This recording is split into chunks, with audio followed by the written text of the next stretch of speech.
अभी अभी एक बड़ी सुहानी शाम ढली है।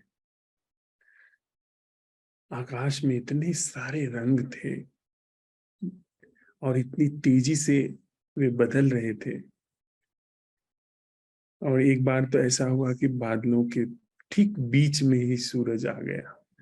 सिर्फ उतना हिस्सा जितना सूरज का था उतना खुला हुआ था, और उसके आसपास सब काले बादल, और उस काले बादल रंग बदलते चले जा रहे हैं। और पहाड़ पे बिल्कुल सफेद बादल की एक रेखा बनी हुई थी। और जो पहाड़ की ऊपरी एकदम चोटी है, उस चोटी की रेखा अ, सूरज के रंग के साथ ऐसे लग रहा था जैसे किसी ने किनारी, पीले रंग की चमकीली किनारी वहां पर गोटे जैसे लगा दिए हो। यहाँ पर धूप की खुशबू आ रही है।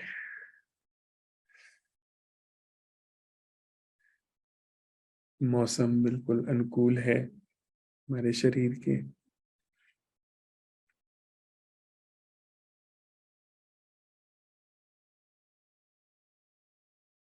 पंछियों का गीत तो लगातार चल ही रहा है भोर से।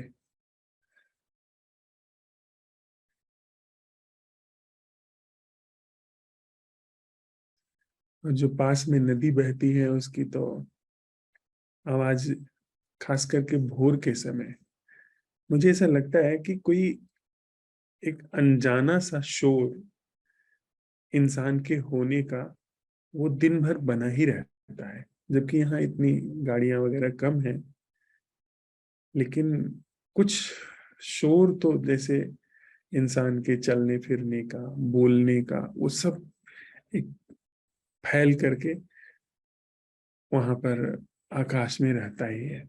और रात में जब वह नहीं होता तो वो जो कल कल की आवाज है नदी की, वो बिल्कुल करीब आ जाती है कानों के पास।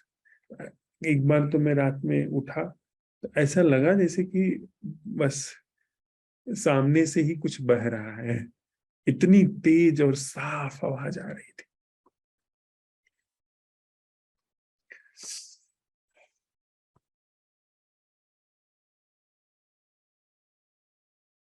एक छोटी सी कविता के साथ हम लोग आज के संवाद में प्रवेश करें।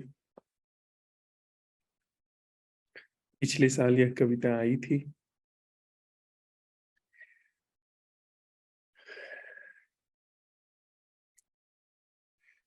कोई अनबदला चले, बुझ चले हों जब सारे दिए, घुप अंधेरे के सिवा जब कुछ न दिखे, टिमटिमाता ही सही कोई एक दिया जलता रहे। बुझ चले हों जब सारे दिए, घुप अंधेरे के सिवा जब कुछ न दिखे, टिमटिमाता ही सही कोई एक दिया जलता रहे। सदियों पुराने घावों की टीस पर, सदियों पुराने घावों की टीस पर हों भले खामोशियों के लाखों सबब। सदियों पुराने घावों की टीस पर हों भले खामोशियों के लाखों सबब। जहां जुबाने मुंह में हों बस हिलते दुलते लोथड़े। जहां जुबाने मुंह में हों बस हिलते दुलते लोथड़े। आह ही भरे, आह ही भरे, पर कोई एक जुबा चलती रहे। जहां जुबाने मुंह में हों बस हिलते डुलते लोथड़े। आह ही भरे, पर कोई एक जुबा चलती रहे। खौफ से बंद हो जहां हजारों आंखें मीच कर, खौफ से बंद हो जहां हजारों आंखें मीच कर, टटोल कर चलना ही जहां केवल चलना लगे। टटोल कर चलना ही जहां केवल चलना लगे। कनखियों से ही सही, कनखियों से ही सही कोई एक हो जो देखता चले। कनखियों ही से सही कोई एक हो जो देखता चले। सोती दिख रही हूं जब बस्तियों की बस्तियां, सोती दिख रही हूं जब बस्तियों की बस्तियां, जागने की कुलबुलाहट भी जहां सोने वालों की नींद में खलल लगे, जागने की कुलबुलाहट भी जहां सोने वालों की नींद में खलल लगे, आंख मूंद कर ही भला, आंख मूंद कर ही भला कोई भीतर ही भीतर जगता चले, कोई भीतर ही भीतर जगता चले। चीजें बदलती हैं तब भी, चीजें बदलती हैं तब भी, जब बदलने को भी बदल कर दिया गया हो न बदलने में बदल, चीजें बदलती हैं तब भी, जब बदलने को भी बदल कर दिया गया हो न बदलने में बदल, कोई एक हो, कोई एक हो, बस एक हो, जो बदल बदल कर भी अनबदला चले, जो बदल बदल कर भी अनबदला चले। हमारी जो ध्यानशाला चल रही है उसको बड़े ही काव्यात्मक ढंग से यह कविता उकेर रही है। भोर हम लोग इस प्रश्न के साथ अन्वेषण करने के लिए जीवन में विदा हुए थे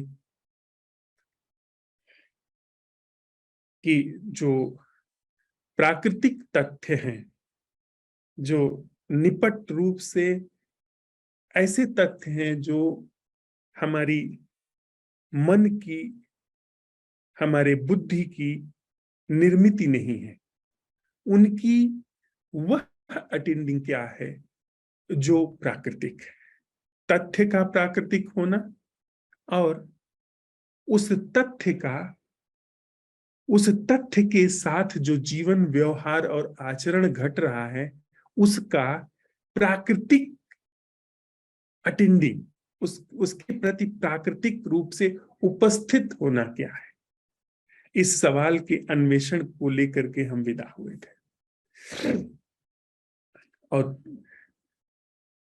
पिछली 3 बैठकों में और इस बैठक में हम इसी पर संवाद करने जा रहे हैं जो भी हमने किया है।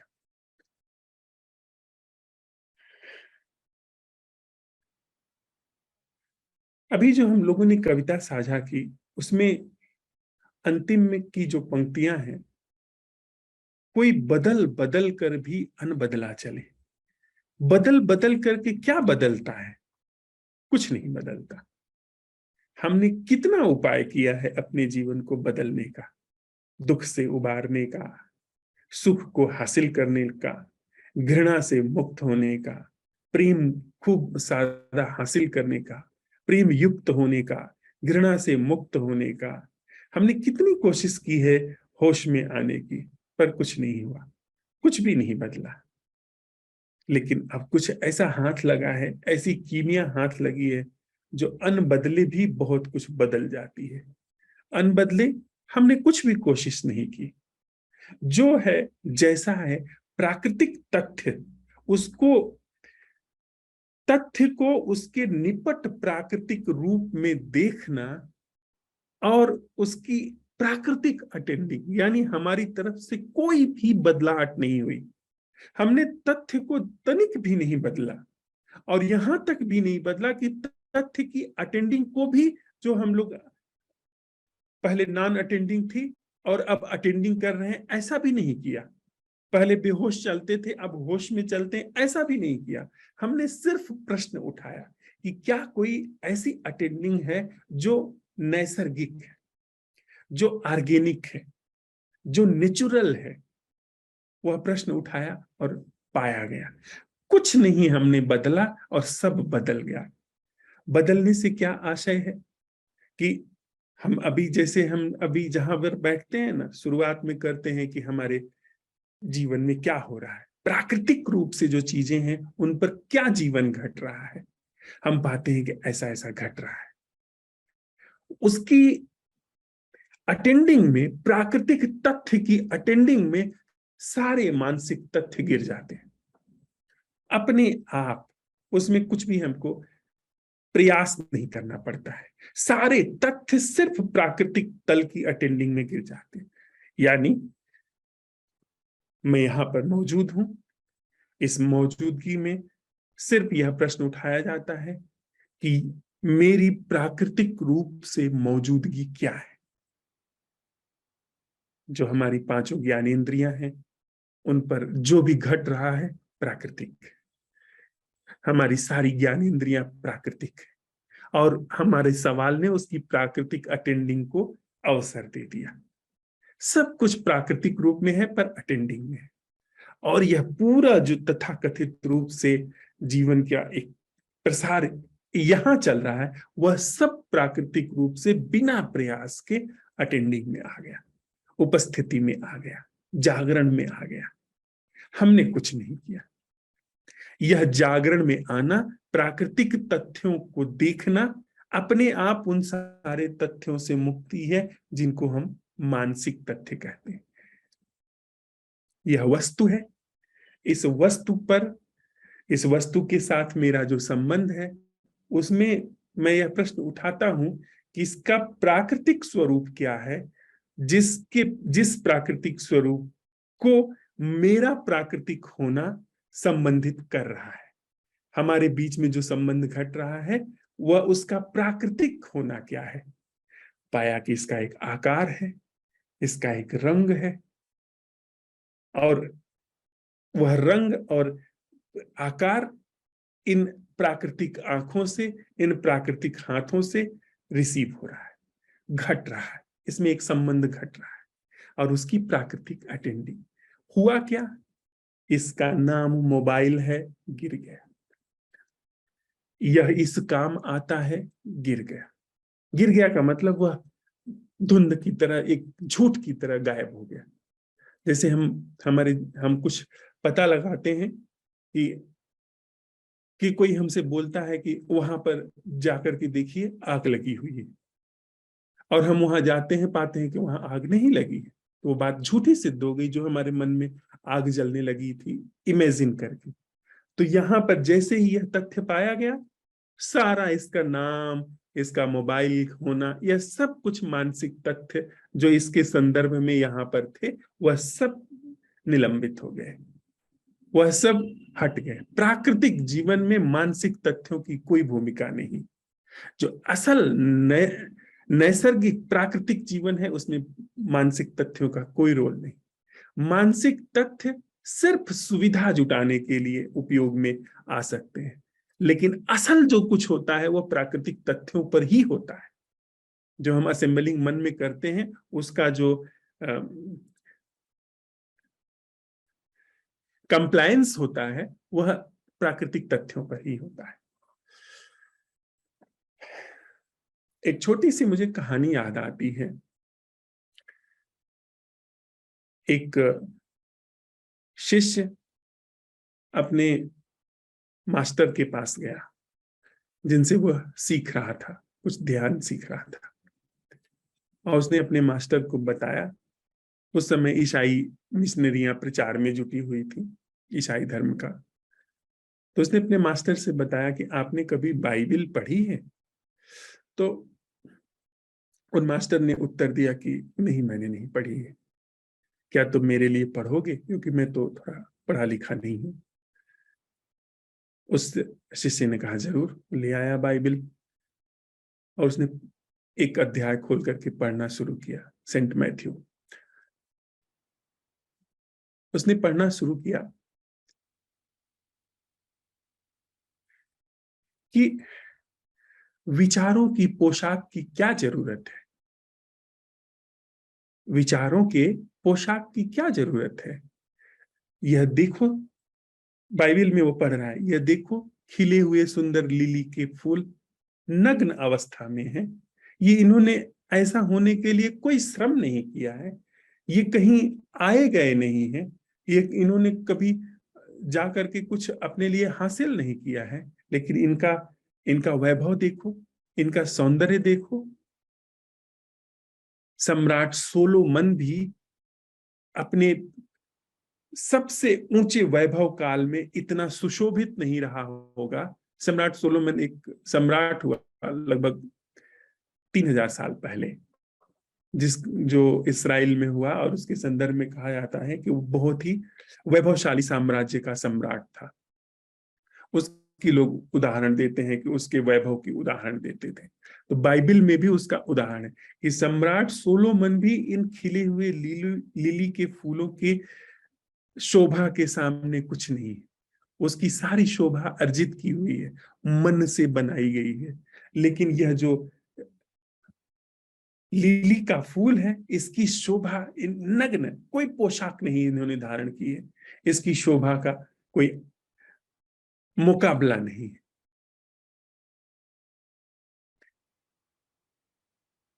उसने आगे पढ़ा कि यह जो हम विचार कल के लिए रखते हैं, इनकी क्या जरूरत है। अभी जो नग्न जीवन है, इसको भरपूर जी लिया जाए, तो जैसे अभी के नग्न जीवन की जो जरूरत है, जो परवाह है, वो अभी का विचार ले ले रहा है। अभी यह नग्न जीवन अपने लिए जो उपयोगी, जो उचित विचार हैं, उनको अपने आसपास खड़ा कर ले रहा है। जो कल आएगा जीवन, जो कल घटेगा जीवन, वह जीवन अपने आप जो उपयोगी होगा, उसके लिए उसको वो खड़ा कर लेगा, उसको वो अपने लिए जुटा लेगा। इसलिए अभी के इस सोच विचार के खोल को, सोच विचार की पोशाक को, जो सोच विचार की पोशाक मतलब वास्तविक जीवन पर यह जो सोच विचार की पोशाक है, इसको कल तक ढोने की क्या जरूरत है, यह बाइबल कह रही थी। उस मंक ने सुना, उस फकीर ने सुना और कहा कि जो भी हो, जिसने भी यह कहा है, वह एक इनलाइटेंड व्यक्ति रहा होगा, निश्चित ही वह इनलाइटेंड व्यक्ति रहा होगा। शिष्य ने सुना, उसने फिर आगे पढ़ना शुरू किया। उसने कहा, आगे किसी अध्याय को पढ़ना शुरू किया, और उसमें बाइबल को उसने पढ़ना शुरू किया कि पुकारो मिल जाएगा, खोजो पालोगे, खटखटाओ द्वार खुल जाएगा। जिन्होंने भी खटखटाया, उन्हें, उनके लिए द्वार खुल गया। जिन्होंने भी खोजा, उन्होंने पा लिया। जिन्होंने भी उसके लिए सवाल उठाया, उन्हें उत्तर मिल गया। उस फकीर ने कहा कि जिस भी व्यक्ति ने यह स्टेटमेंट दिया है, वह बोध के निकट है, बोध को उपलब्ध नहीं, वह बोध के निकट है।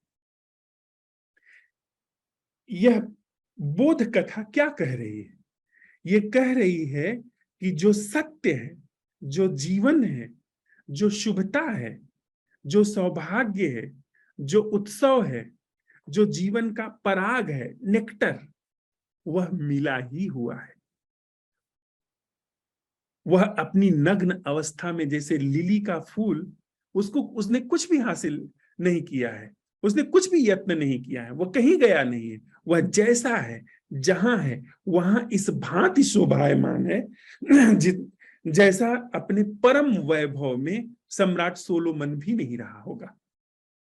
अर्थात जो मन के द्वारा चीजें हम हासिल करते हैं, कोशिशों के द्वारा पाते हैं, वे चीजें कितनी भी बड़ी हो जाएं, लेकिन जो निपट जीवन का नग्न सत्य है, नग्न हमारा जो होना है, जो सहज ही हमको मिला हुआ है, यह हाथ सहज मिला हुआ है, ये आंखें सहज मिली हुई है।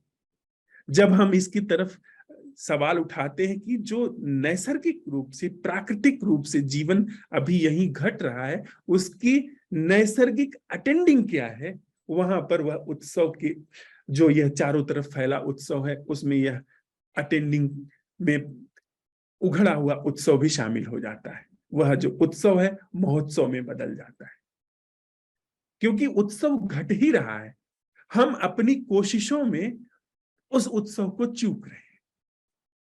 फिर जो दूसरी बाइबल की बात कही, जिस पर उसने कहा कि वह करीब है, फिर वह दोयम बात आती है कि खटखटाओ द्वार खुल जाएगा, पुकारो वह आ जाएगा, सौभाग्य, जीवन या परमात्मा, ईश्वर, जो भी उसको नाम दो, या सवाल उठाओ उत्तर मिल जाएगा। यह जरा दोयम बात हो गई। यह यहां पर कहीं ना कहीं विचार ने प्रवेश कर लिया कि तुम्हें थोड़ा कोशिश करनी है, खटखटाने भर की कोशिश करनी है। यह सच के बिल्कुल करीब है, लेकिन अभी भी सच नहीं। सच वहां पर बस मिला ही हुआ है। तो असंभव प्रश्न जो उठाना है, यह असंभव प्रश्न भी जरा दूर की बात हो जाती है। अगर सच कहा जाए तो बस समझ, हाँ समझ लिया, देख लिया। यह जैसे अंतर्दृष्टि हो गई कि जो भी कुछ घट रहा है उसकी वह अटेंडिंग क्या है जो कि नैसर्गिक है। नैसर्गिक जीवन की नैसर्गिक अटेंडिंग क्या है? पाया गया कि जीवन घट ही रहा है, और उसके लिए विचार दोयम बात है। थोड़ा सुविधा के लिए, थोड़ा सहारे के लिए दोयम बात, वह जीवन घट ही रहा है। तो यह इतनी इतने तथ्य हमारे अवलोकन में, हमारे साझा अवलोकन में, अन्वेषण में हमारे सामने आए हैं। प्राकृतिक जीवन के लिए प्राकृतिक अटेंडिंग, नैसर्गिक जीवन के लिए नैसर्गिक अटेंडिंग। थोड़ा सा इसको लेकर के जो भी हमारे अंदर प्रश्न हो उस पर हम लोग संवाद कर लेते हैं। पहले 2 मिनट के लिए हम लोग बैठ लेते हैं।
प्राकृतिक जीवन में गोता लगा करके, प्राकृतिक प्रवाह में गोता लगा करके फिर से हम थोड़ा संवाद कर लेते हैं। अनिल भाई। नमस्कार सर। नमस्ते भाई। जी सर, यहाँ पे मौसम तो बिल्कुल अनुकूल बना हुआ है। ना गर्मी है और सर्दी तो है ही नहीं अभी। मेरे को पंखे की आवाज आ रही है।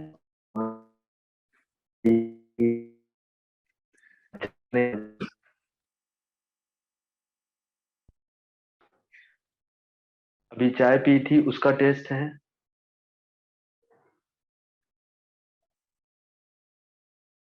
और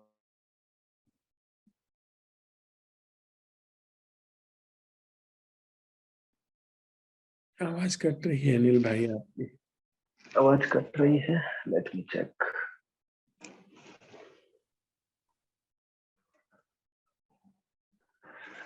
सर एक बार ट्राई करता हूँ, बोलता हूँ, पता हाँ चलेगा। साफ आ रही है। जी। आज के प्रश्न के साथ जब रहते हैं तो सर मैंने पाया है कि ये इसके साथ रहना बहुत कठिन है थोड़ा सा। और जैसे ही प्रश्न करता हूं मैं कि ये किसी भी चीज के साथ में कि इसका प्राकृतिक स्वरूप क्या है, जरूर कुछ देर के लिए विचित्रता जो है वो यहाँ वो कुछ विचित्र सी हो जाती है, लेकिन तुरंत ही जो सवाल है, जैसे मैं ये सवाल उठाता हूँ कि इस वस्तु का प्राकृतिक स्वरूप क्या है, तो पहला जो विचार आता है,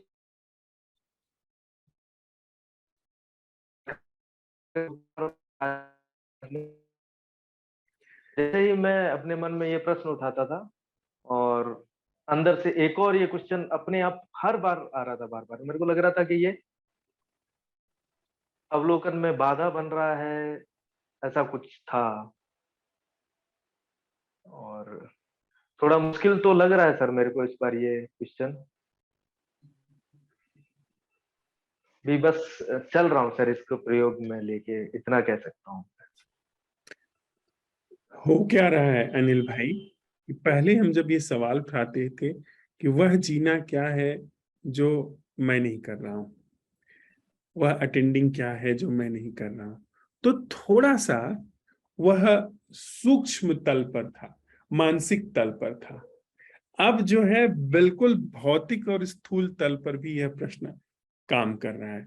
हम एक छोर से लेकर के अब दूसरे छोर तक इस नैसर्गिक अवलोकन को, नैसर्गिक जागरण को समझने के लिए, घटने देने के लिए अब प्रश्न उठा रहे हैं। तो अंदर कभी कभी चूक हो जाती है, वहां कभी धोखा हो जाता है, मन प्रक्षेपित भी कर सकता है कि हाँ जागरण हो रहा है, या ऐसा जीवन मुझे मिल गया जो कि मैं से मुक्त है। उसमें बहुत सारे प्रवंचनाएं हो सकती हैं, लेकिन भौतिक तल पे कैसे प्रवंचना करिएगा? जब आपने यह कोई सवाल उठाया कि इस वस्तु का, इस व्यक्ति का बिल्कुल प्राकृतिक होना क्या है, तो उसमें धोखे की संभावना न के बराबर है। तो इसलिए यह अब और भी मजाई चल रही है हमारे हमारे जीवन की, हमारे जीवन की दृष्टि की, और गहरे से मजाई चल रही है, ताकि भौतिक तलों पर जहां पर एक गहरा प्रमाद है, गहरी नींद बनी हुई है, वहां से अब हम जागना शुरू कर रहे हैं, वहां से जागरण को अवसर दे रहे हैं। या धन्यवाद अनिल भाई। अमित, नमस्ते भाई।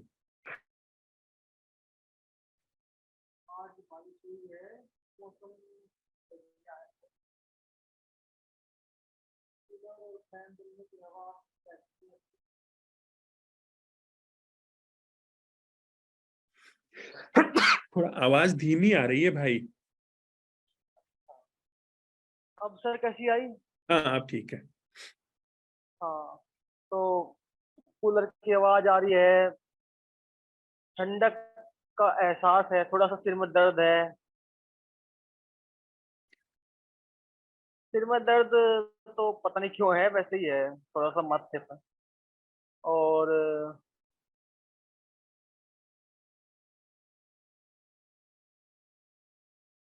अच्छा लग रहा है।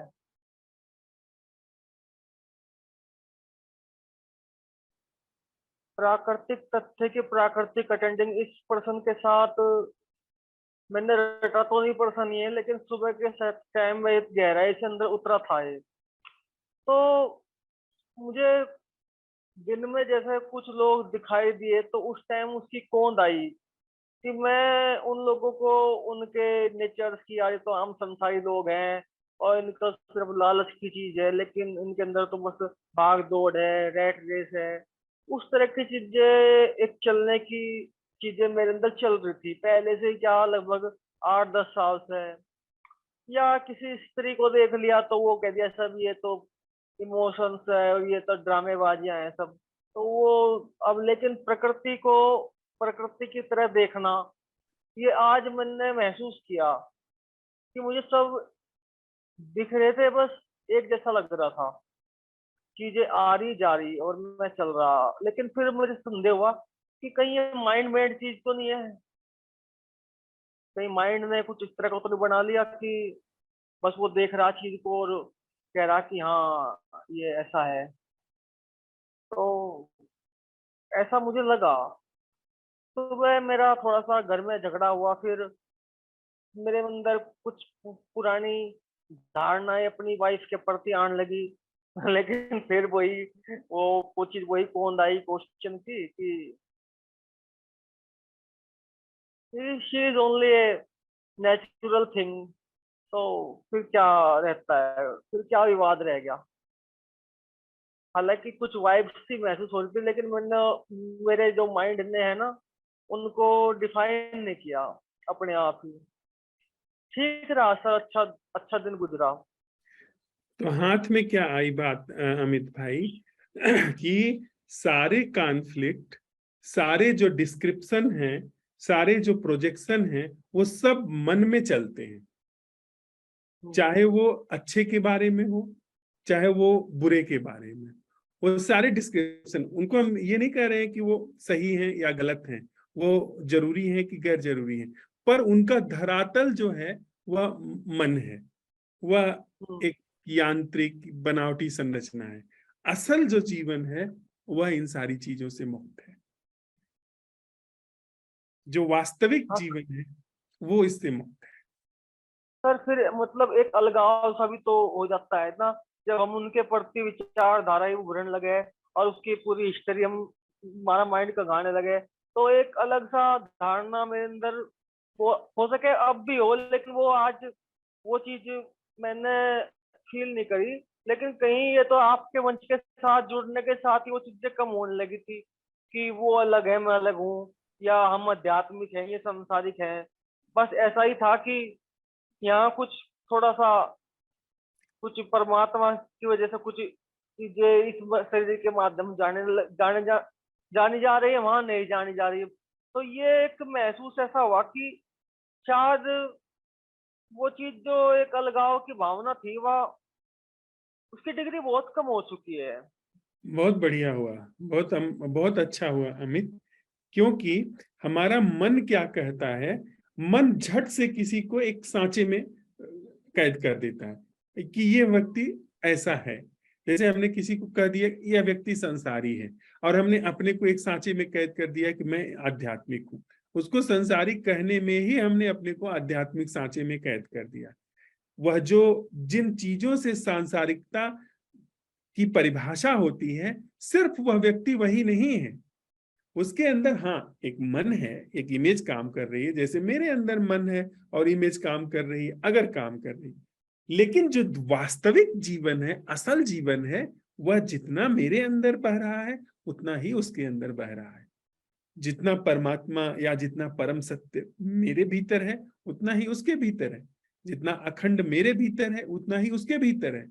फर्क सिर्फ उस उसका हो सकता है कि वह हो सकता है कि बिल्कुल न जानता हो। मैं इस तथ्य को जानता हूं कि भीतर सब अखंड है।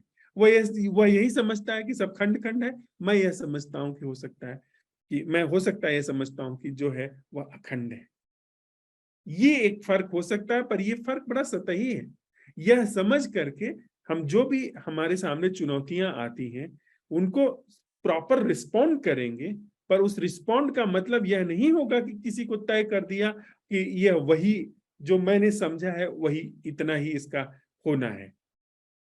तो गहरे तल पे जीवन तो बह ही रहा है। जो हम हमसे अज्ञेय है, जो जागरण स्वरूप है, ऊपर का तल है, उस पर कॉन्फ्लिक्ट्स हो सकते हैं, पर वो गहरे में नहीं जाएंगे। वो ऐसे नहीं जाएंगे कि वो हमारे पूरे जीवन को प्रभावित करने लगे, क्योंकि दूसरे को तय करने में हम भी तय हो जाते हैं।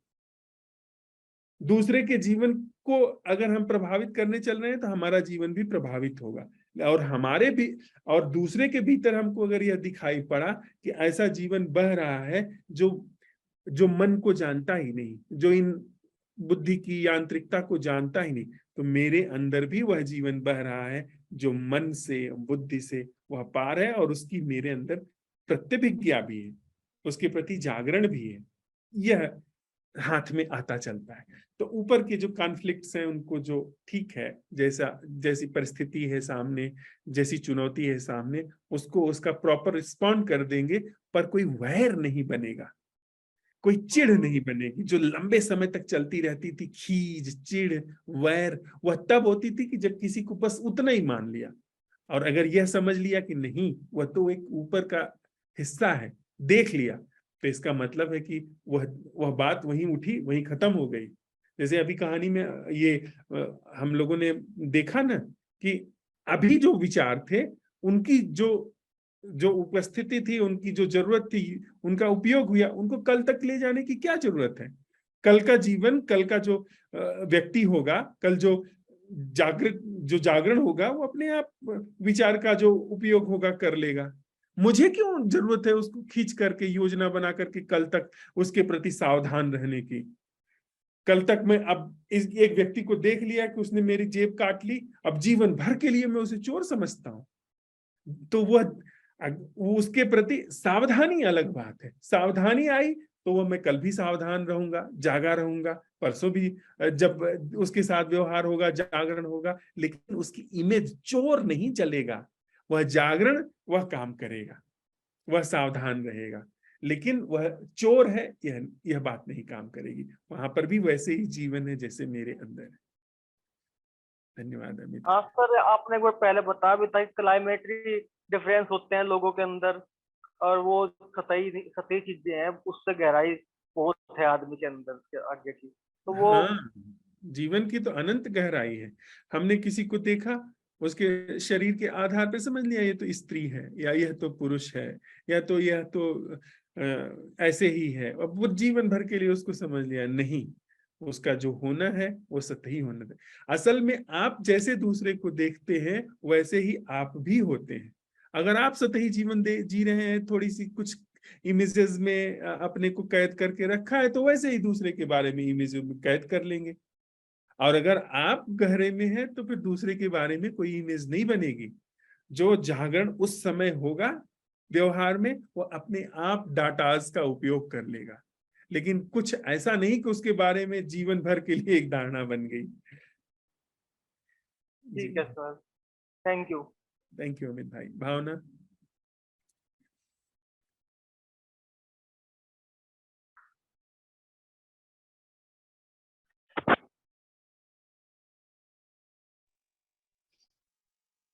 जी भैया प्रणाम। प्रणाम भावना। वेदर तो यहाँ पे ठीक है, लेकिन अंदर ठीक नहीं है। बॉडी में थोड़ा फीवर के जैसा लग रहा है, और पूरी बॉडी में ऐसा टूट सी हो रही है, और अंदर मतलब कि जलन बहुत ज्यादा लग रही है, और जीभ पर तीखापन का स्वाद है।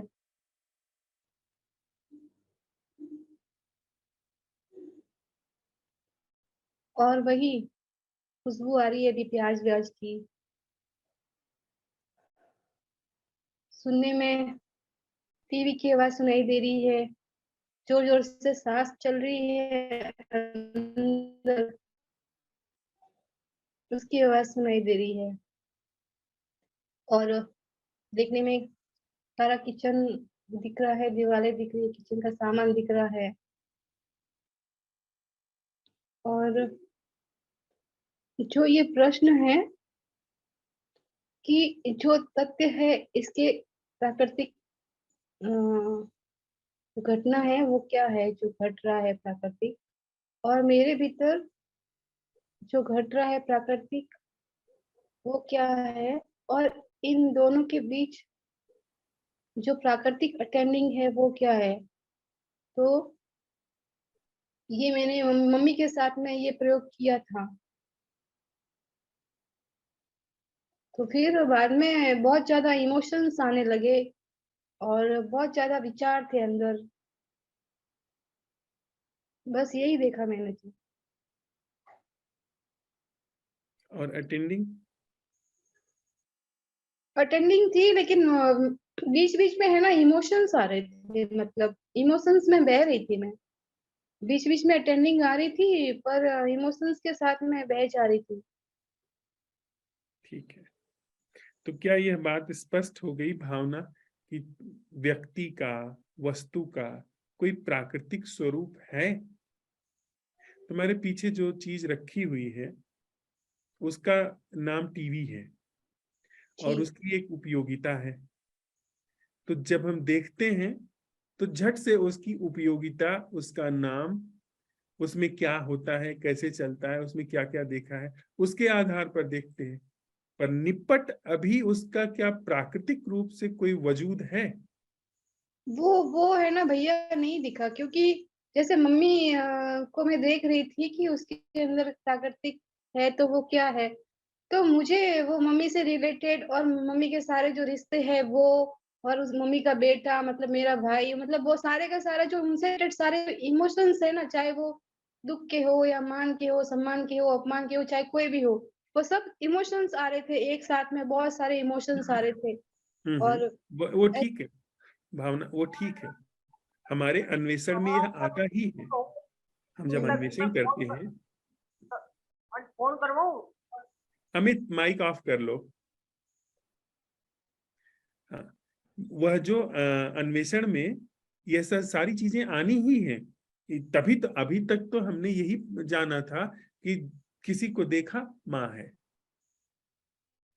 उस व्यक्ति को देखा माँ है, वो बात खत्म हुई। माँ, उसने जन्म दिया है, उसके साथ जो संबंध रहा है, जो सुख दुख रहे, जो इमोशंस हैं, फीलिंग्स हैं, वो सारी चीजें आ गई झट से।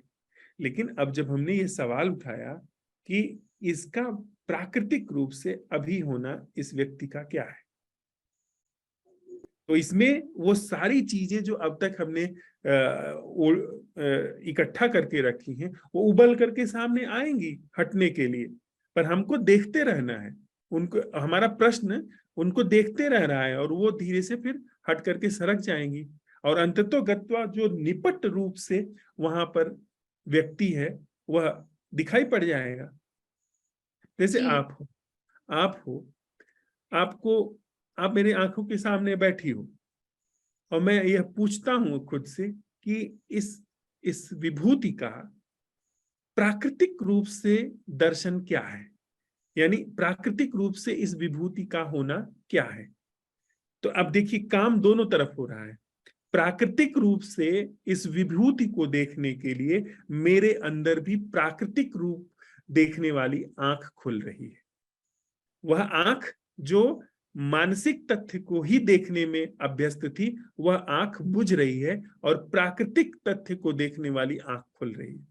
और आपके ऊपर भावना नाम, आपसे हमसे जितनी बातें हुई हैं, मैंने आपके बारे में जो एक आइडिया बनाया है, एक छवि आपके बारे में बनाई है, जो हमारे आपके भीतर बीच में यहाँ आई थी, आप संवाद हुआ था, वो सारी चीजें उभर करके आ रही हैं और गिर रही हैं। क्यों? क्योंकि प्रश्न कह रहा है कि इस व्यक्ति का, इस विभूति का प्राकृतिक स्वरूप अभी क्या है। तो वो सारी चीजें आई, और प्रश्न में उन सारी चीजों को छांट करके अलग कर दिया। अब आप सिर्फ प्राकृतिक रूप में जैसी हैं, जो हैं, वो इन आंखों के सामने है, और हमारे आपके बीच में प्राकृतिक दर्शन हो रहा है। जी। वहीं से हम ये सवाल उठाते हैं कि यह जो प्राकृतिक दर्शन हो रहा है, भावना छट गई है, भावना से जो भी अनुभव हुआ है वो छट गया है, सारी स्मृति छट गई है, सारी छवियां छट गई हैं। अब जीवंत रूप से जो यह विभूति समक्ष है, इसकी वह अटेंडिंग क्या है जो प्राकृतिक है। सवाल उठा और अब दर्शन हो रहा है। जी। तो जैसे हम आपके साथ कर पा रहे हैं, ऐसे ही थोड़ा सा हमारा आपका संबंध उतना गहरा नहीं है जितना माँ के साथ है। उतना गहरे से मतलब है कि उतना जटिल, उतना लंबा, उतना उलझाऊ नहीं है। इसलिए आपको देखना आसान हो गया, माँ को देखना थोड़ा जटिल होगा, लेकिन ऐसा नहीं है कि नहीं हो सकता। आप देखेंगे, पाएंगे वहां पे सिर्फ विभूति है, वहां पे सिर्फ एक जीवन लहरा रहा है, एक जीवन प्रवाहित है, और कुछ नहीं। वो सारी चीजें छट गई, तो बिल्कुल नैसर्गिक तल पर आकर के अटेंडिंग शुरू हो गई, एकदम गहनतम तल पे, है ना। हाँ। करना इसको। थैंक यू ठीक। भावना। थैंक यू भैया। गौरी,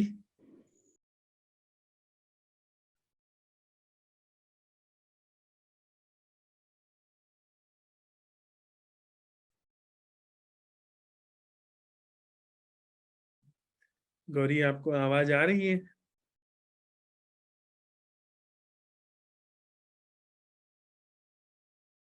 ठीक है, दिलीप भाई ने भी कहा है कि उनको कुछ अवलोकन होगा तो वो बोलेंगे। तो गीतांजलि जी।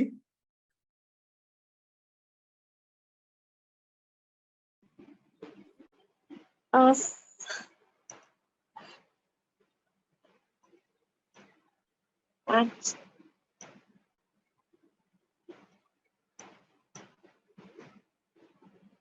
मुझे कुछ ऐसा महसूस हो रहा है जैसे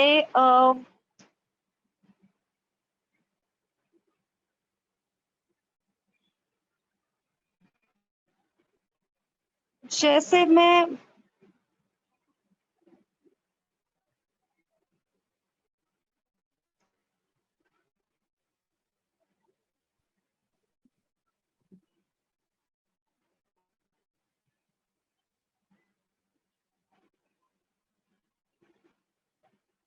सब मुझे एसी की आवाज आ रही है, पंखे की आवाज आ रही है, और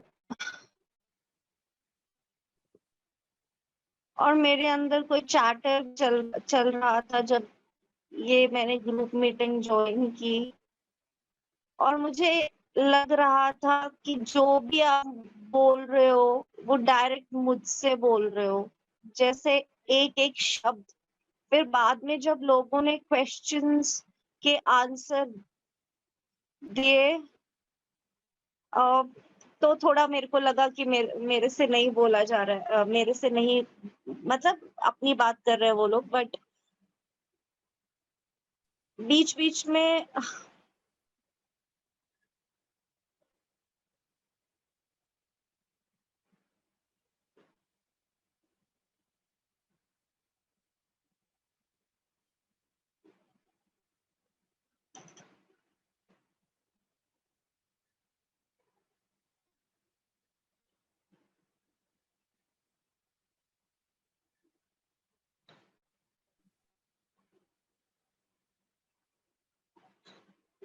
सब बस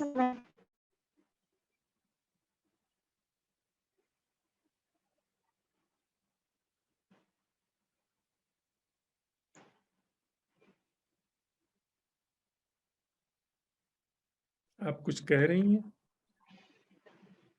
मैं कह रही हूँ thank you. Welcome. Thank you Geetanjali. Meera जी।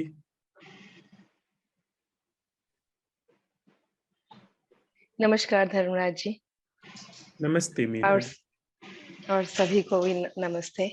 आज जैसे मैंने ये अवलोकन कल हुआ था कि प्राकृतिक अवलोकन, तो आज मैं सुबह से ही जब भी इस पे ध्यान जाता है या इसे कोशिश करती हूँ या देखती हूँ, तो मुझे सिर्फ ये लगा कि मैंने जैसे कोई पेड़ देखा या वृक्ष देखा, या रास्ते में जा रही हूँ, आकाश को देख रही हूँ, वृक्ष देख रही हूँ, मैं और उस वृक्ष को मैं खुद से अलग नहीं पाती हूँ, ना उस आकाश को अलग पाती हूँ।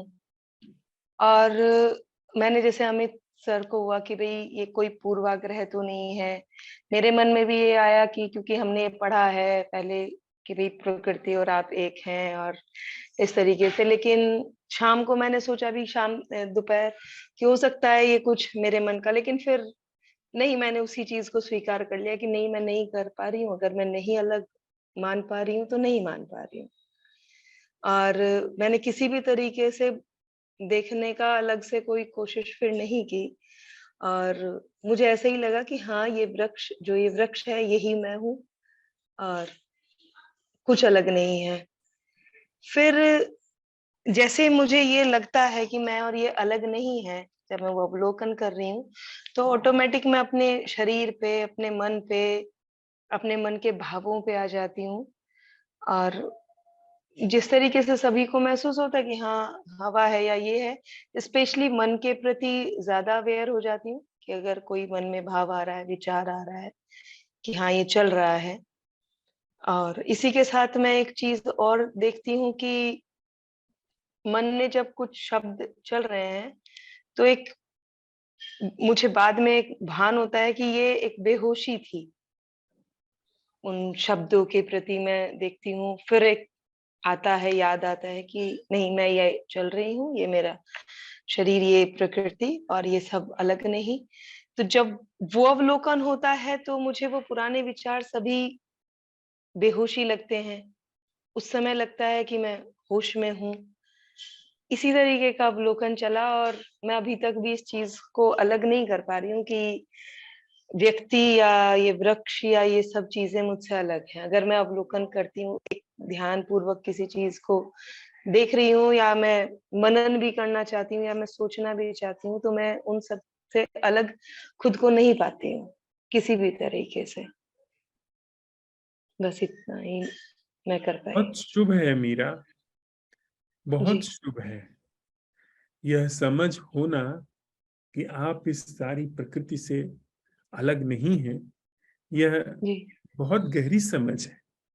हाँ, थोड़ा सा इसमें हम इसको जांच सकते हैं, थोड़ा सा। जी जी क्या कि अगर हम अलग नहीं हैं तो कोई जी धरातल है जहां जहां पर हम सब लोग एक साथ हैं।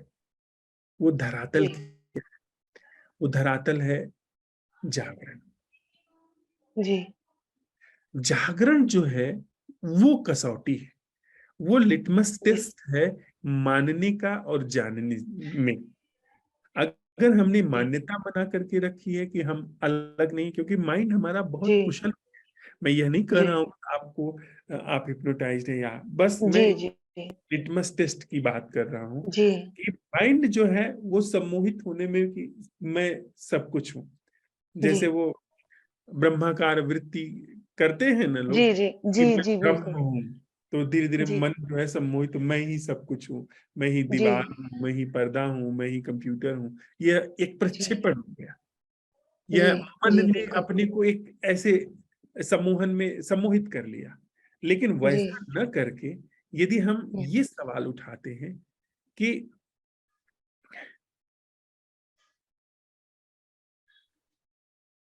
यह जो भी कुछ प्राकृतिक रूप से घट रहा है, बाहर जी अंदर, जी या बाहर और अंदर के बीच में संबंध के रूप में, क्या कोई इसकी प्राकृतिक रूप से उपस्थिति है? अटेंडिंग यानी उपस्थिति। अटेंडेंस आप सब लोग शब्द यूज करते हैं ना, उपस्थिति। जी जी जी उपस्थित होना, मौजूद होना। यूजुअली हम लोग कहीं और रहते हैं, बस मौजूद होना। जी तो मौजूद होना यानी जागृत होना। वो जो जी उपस्थित होने को और जागरण, अटेंडिंग और अटेंड, वो उपस्थित होना मतलब हाजिर होना, ये इसको एक ही समझा गया है ना, वो ठीक है। अगर आप जी उपस्थित हैं तो जागृत होंगे। जी जिन चीजों से हम लोग एकाकार महसूस कर रहे हैं, उनमें उनके साथ एकाकार होना कहीं सपने में तो होगा नहीं, असल में होगा। तो जी अगर हम सच में सबके साथ एक गहरा जुड़ाव महसूस कर रहे हैं तो उपस्थिति होगी। उपस्थिति होगी यानी जागरण होगा। वह जी टेस्ट। तो जी अगर ऐसा घट रहा है और उसमें जागरण भी है तो शुभ है, चलती रहिए। और अगर जी जागरण नहीं है तो फिर ये बस एक सवाल छोटा सा उठाना है कि यह जो कुछ घट रहा है एकाकार होना, इसकी वह उपस्थिति क्या है जो नैसर्गिक है, यानी जो मेरे द्वारा बनाई गई नहीं। और जब वह जागरण घटना, जागरण पाया जाए, आपके रोए रोए में पाया जाए, उघड़ गया, जी जी आपके व्यवहार संबंध में पाया जाए, तो फिर बात जी पूरी हो। जागरण जी जो है वो असल है। बिना जागरण के अगर कुछ है तो हो सकता है, एक जी संभावना है कि मन ने ऐसा किया। तो बस एक कदम उठाने की जरूरत है। ये जो एकाकार जी होना हो रहा है, मुझसे चीजें अलग नहीं है, यह बोध हो जी रहा है, इसकी वह उपस्थिति क्या है जो नैसर्गिक है, यानी जो मेरे द्वारा नहीं की जा रही। और वहां अटेंडिंग पाई गई, बात पूरी। जी सर, इसके लिए जैसे कोई कोशिश तो की नहीं जा सकती है, मतलब नहीं मुझे नहीं, ऐसा लगता है कि मैं नहीं कर सकती हूँ, इसके लिए नहीं, कोई कोशिश नहीं कर सकती हूँ। बस नहीं, मैं इतना देख पाती हूँ कि जैसे पूर्व में जो मेरा व्यवहार था, उस व्यवहार में जो मैं औरों के प्रति अगर मैं और मानती हूँ या जिस तरीके से व्यवहारिक जगत है, उसमें मेरा बहुत चेंज आया है कि जो क्रोध था, अगर मैं अपने मन की तरफ क्रोध की तरफ देखती हूँ, तो वो अब उस तरीके से मैं क्रोध नहीं कर सकती, जी हो ही नहीं पाता, आता नहीं है। तो जी इसमें जैसे आप कह रहे हैं कि एक अटेंडिंग जो मेरे द्वारा नहीं हो रही है, जी इसको मैं पूरी तरीके से बस इतना समझ पाती हूँ कि बस मुझे कुछ नहीं करना है, बस अवेयर, जो वो अवेयरनेस मुझे आ रही है, बस वो अवेयरनेस, उसके प्रति भी होश भी नहीं, वो खुद ही होश में आ ही जाती हूँ मैं उस समय। yes, तो क्या उसी पे ही मुझे बस वही एक ये है कि भाई हाँ, मैं इसके प्रति किस तरीके से, मेरे पास शब्द नहीं है, किस तरीके से क्या मैं करूं? हम बात करते हैं उस पर। जी जी मैं एक वृक्ष के सामने हूं और जी उस वृक्ष से एकाकार महसूस हो रहा है। जी एकाकार वृत्ति है कि मुझ में और वृक्ष में कोई अंतर नहीं है, मतलब जी मेरे होने में और मेरे हाथ में कोई अंतर नहीं। लेकिन जी मेरे होने में, मेरा जो होना है, मैं हूं, उस होने में और इस हाथ के होने में जब जी यह सवाल हम उठाते हैं तो एक जागरण है। जी जागरण है ना। अगर मैं कहता हूं जी कि मैं उपस्थित हूं, जी मैं अगर कहूं कि मैं मौजूद हूं, जी उपस्थित हूं, तो उपस्थित होने का मतलब ही है कि जागरण हो। मौजूद जी होने का मतलब ही है कि जागृति। नहीं, जी मैं जी अगर हूं तो जागा भी हूं। होना जागा भी। तभी जस्टिफाइड है जब जागा होना हो। नहीं तो होना तो फिर तो पदार्थ की तरह हो गया ना, जैसे कि कोई पत्थर रखा हुआ है। होना जी और जागा होना ही उपस्थिति है। नहीं तो फिर कुछ और बात है, या तो ख्याल में है या तो फिर वस्तु जैसा होना है। जी अब मैं एक वृक्ष के साथ में हूं, उस वृक्ष के साथ एकाकार होने का मुझे बोध है, तो वहां बस ऐसी उपस्थिति जो मैं नहीं कर रही हूं। यह सवाल उठा। अब यह सवाल, अगर कोई ऐसा प्रमाद का तल है, सम्मोहन का, मान्यता का, बस अपने को सुझाव दे दे करके ये समझ लिया गया कि मैं आसपास की चीजों से, व्यक्तियों से अलग नहीं हूं, तो वो उसी जगह, उस तल को चीर करके वह जागरण वहां पर उपस्थित हो जाएगा। यानी सच में ही वह तल उघड़ जाएगा जहां पर सारी चीजें अटूट है, अखंड है। और उघड़ गया यानी उपस्थिति, यानी जागरण। तो असंभव प्रश्न यही करता है। असंभव प्रश्न इस संदर्भ में अगर हम उठा रहे हैं कि यह जो एकाकार की वृत्ति पैदा हो रही है, क्या इसकी इसकी वह उपस्थिति क्या है, इस जो नैसर्गिक जागरण का है। जागरण अगर आ गया तो आपको कसौटी मिल गई। हाँ, आपकी बात सत्यापित हो गई कि हाँ है, जागरण में भी वह एकाकार वृत्ति बनी हुई है, तो ही वह सत्यापित है। जी, नमस्ते प्रमिला जी। जी, मैं सुन रही हूँ सबको। अच्छा, धन्यवाद। रंजीता जी।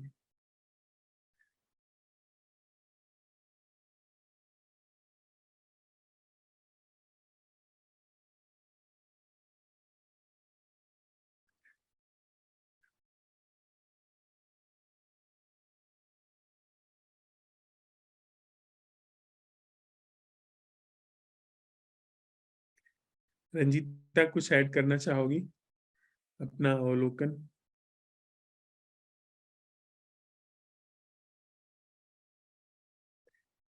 तरुण भाई। नमस्कार सर। सभी को नमस्ते। नमस्कार। मैं यहाँ अपनी लॉबी के अंदर बैठा हूँ, इस खिड़की के पास में। बाहर बूंदाबांदी हो रही है तो उसकी थोड़ी बहुत आवाज आ रही है। एक ठंडक सी महसूस हो रही है। चक्का दुक्का गाड़ियां चल रही है, उनकी आवाजें दिखाई दे रही हैं। आज के अवलोकन की अधिकतम बात तो सर, जो अभी आपका मीरा जी के साथ में संवाद था उसमें आई, क्योंकि मुझे भी सर इस अवलोकन के अंदर एक जुड़ाव सा महसूस हुआ, पर किसी निर्जीव वस्तु को लेकर के नहीं, लोगों को लेकर के खास करके। जैसे आज मैं आ रहा था तो मेट्रो स्टेशन पे मुझे बहुत से लोग दिखाई दिए। सबकी अपनी अपनी एक अलग चाल थी, चेहरे का एक अलग एक्सप्रेशन था, बट समहाउ मुझे एक कनेक्शन सा फील हुआ वहां पर। और फिर अवलोकन में बने रहने के साथ साथ में इस कनेक्शन के ऊपर भी एक संशय की परत चढ़ी, कि ये जो कनेक्शन वाला जो फील है, ये क्या यह प्राकृतिक है, क्या यह प्राकृतिक? इस चीज को लेकर के एक छोटा सा डाउट था। और जीवन और जो निजी संबंध या जैसे ऑफिस या घर परिवार, इन चीजों में जब अवलोकन करने आता हूँ तो ये चीज सर थोड़ी सी डिफिकल्ट हो जाती है, क्योंकि वहां पर घूम फिर करके वापस एक वो जो विचार प्रक्रिया है, जो मेरी धारणा है, वो काम करना शुरू कर देती है। मोमेंटरीली होता भी है, ऐसा नहीं है कि संबंधों के अंदर इस अवलोकन में बिल्कुल ही कुछ भी नहीं मिलता। मुझे दिखाई दिया कि कुछ चीजें ऐसी हुई जो शायद ये अवलोकन नहीं होता तो कुछ अलग तरीके से होती, हालांकि प्रतिफल उनके मोर और लेस सेम ही रहते सर। बट ऐसा मतलब लग रहा है, ऐसा लग रहा है, और जब लग रहा है तो वापस यही चीज होती है कि ये लगना भी कहीं ना कहीं शायद जो ऊपर आर्टिफिशियल लेयर चढ़ी हुई है वो वहीं से ही शायद महसूस किया जा रहा है। वहां प्राकृतिक तौर से जुड़ाव को देखना भी और वापस इस चीज का लगना भी, दोनों चीजें वापस उस संशय के दायरे के अंदर आ रही। और निर्जीव वस्तुओं में जैसे चीजों की उपयोगिता पे आकर के अवलोकन ठहर जाता सर, कि जैसे मैं मेट्रो का वेट कर रहा हूँ, उसका जो हॉर्न का साउंड है या पीछे या जो स्पीकर को मैं देख रहा हूँ, अचानक से जब उससे साउंड आता है तो वहां पर मेरा एक रिएक्शन शुरू हो जाता है। मैं उस साउंड को एज अ साउंड ना लेकर के, वो ऑब्जेक्ट अचानक से मेरे लिए एक स्पीकर बन जाता है, जो अभी से कुछ क्षण पहले तक ऑब्जर्वेशन के दौरान सिर्फ और सिर्फ एक ऑब्जेक्ट रहा। तो ये ऐसा सर मतलब वो वेव फॉर्म में चलता रहा आज का जो अवलोकन था। थोड़ा दुष्कर था पर मतलब वो बना रहा मैं उसके साथ। बहुत अच्छा हुआ तरुण भाई, ये जो इससे हमें यह बात स्पष्ट में होने लगी कि जिस तथ्य को हम लोग देख रहे हैं उस तथ्य का एक ऐसा भी स्वरूप है जो हमने अब तक नहीं देखा था। हमने तो इन इंसान को देखते ही, इस विभूति को देखते ही झट से कह दिया कि ये तरुण है, मेरी दोस्त है। लेकिन एक ऐसा स्वरूप भी इनका हमेशा है जो प्राकृतिक है, जिस स्वरूप का मेरे ऑब्जर्वर से कुछ भी लेना देना नहीं है। मैं तरुण कहूं, मैं क कहूं, ख कहूं, ग कहूं, उस स्वरूप का, उस प्राकृतिक स्वरूप का, उस सारे नामकरण से कुछ भी लेना देना नहीं। इस विभूति का एक ऐसा भी होना है, इस जीवंत घटना का एक ऐसा भी होना है जो मेरे अंदर इनके बारे में सारी सूचनाओं पर, सारे आकलनों, अनुमानों, अनुभवों के से उस होने का कुछ भी लेना देना नहीं। तो आप समझ रहे हैं, हमारा पुराना जो ढर्रा है, जो अब तक चला आ रहा है, वो ये कह रहा है तरुण भाई, वो ये कह रहा है अच्छा हम लोग मित्र हैं, हम लोग लंबे समय से एक साथ सब बात कर रहे हैं। पर प्रश्न क्या कह रहा है कि इस विभूति का प्राकृतिक दर्शन क्या है, इस विभूति का प्राकृतिक होना क्या है। तो आप देख रहे हैं दो चीजों में अन्वेषण हो रहा है, एक काल और दूसरा कालातीत, एक समय और दूसरा समयातीत।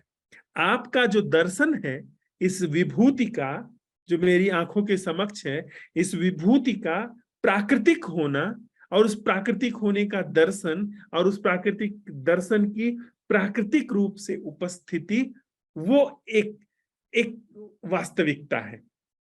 वह वास्तविकता कालातीत है, उसका समय से कुछ भी लेना देना नहीं। लेकिन तरुण नाम का समय से लेना देना है।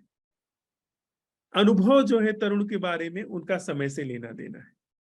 समझ रहे? तो हमारा मन और हमारा अब तक का ढर्रा उस समय में गति कर रहा है, पर प्रश्न उठा करके समयातीत पर पटक रहा है, समयातीत पर ला करके खींच रहा है। तो भीतर देखिए इस प्रश्न के साथ कैसे अनूठा अन्वेषण चल रहा है। इट्स बहुत रोमांचक चीज है ये। आप किसी को देखते हैं कि समयातीत रूप में इसका होना क्या है, और फिर समय में खींच करके मन ले जाता है। आप देखते हैं कि समयातीत रूप में इसका होना क्या है, प्राकृतिक रूप में होना क्या है, और मन जो है खींच के ले जाता है।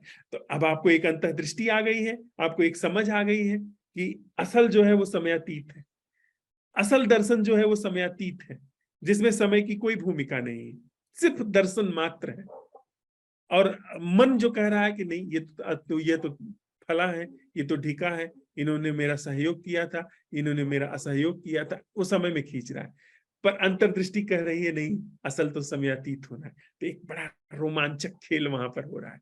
This is the real leela, understanding of the leela. इसमें भी बहुत अनूठा जो आए है। वो जो हम लोग मूवीज देखते हैं वो तो फिर भी एक बनावटी चीज है, लेकिन यह जो अस्तित्व की लीला चल रही है, इसको समझना, इसको देखना, ये असाधारण आनंद है। तो शुभ हो रहा है, हम लोग सही जा रहे हैं, हम लोग सही ढंग से अवलोकन, हमारा अन्वेषण चल रहा है। धन्यवाद। थैंक यू तरुण भाई। उमेश जी नमस्कार। नमस्ते। मेरे से पूर्व प्रतिभागियों ने अपने अपने भाव व्यक्त किए। लग रहा था करीब हर भाव जो है मेरे से निकल रहा है, कुछ अलग नहीं है। आपसे जो संवाद आ रहा था वो भी बिल्कुल मतलब बहुत मतलब अब कुछ कहने सुनने जैसा कुछ लगना नहीं है, लग नहीं रहा है। और इन्हीं भावों के बीच में से ही दिन भर गुजरा है। दिन भर निश्चित ही वेव्स चलती रही, उतार चढ़ाव चलते रहे, कभी की जागरण आया है, जागरण बीता भी है। और इसी के रूप में ही यही एक भौतिक जो प्राकृतिक दर्शन भी हुआ है, बराबर बार बार प्राकृतिक दर्शन की दृष्टि आई सामने और फिर भी गई है। इसी रूप में संवादों के बीच में भी जो भी परिवार के लोग हैं उनके बीच में होते होते बीच में उन्हीं में ही अचानक भी एकदम आया, कौन आई, ये देखो कौन आई, और फिर वो हुआ। इस तरीके से दिन भर इसी रूप में धन्यवाद। मजे की बात एक है उमेश जी, इसको सत्यापित करिएगा उसमें कि उसी व्यक्ति से, जो आपकी बेटी है, दामाद है, जो बच्चे हैं, मित्र हैं, उसमें एक परिचय, पहचान और पहचान के साथ संबंध का एक स्वरूप उद्घाटित होगा। फिर अचानक, चूंकि हमारे भीतर प्रश्न अन्वेषण कर रहा है, अचानक पाएंगे कि वह व्यक्ति बिल्कुल अपरिचित है, पर अपरिचय के बावजूद उससे एक ऐसा गहरा नाता उठ रहा है जो कि मैनमेड नहीं, जो कि प्राकृतिक है, नैसर्गिक है। वही व्यक्ति, उसी व्यक्ति में एक बार तो जो परिचय से संबंध है वह चल रहा है, और जो प्रश्न भीतर काम कर रहा है कि नैसर्गिक होना क्या है, प्राकृतिक होना क्या है, प्राकृतिक दर्शन क्या है, उसमें अरे इसको तो बिल्कुल यह अनूठा नया व्यक्ति है, और उसमें वह जागरण जो हम नहीं कर रहे हैं, ये सब एक हमारे अन्वेषण में चल रहा है। Thank you Umesh ji. सुरमिता जी।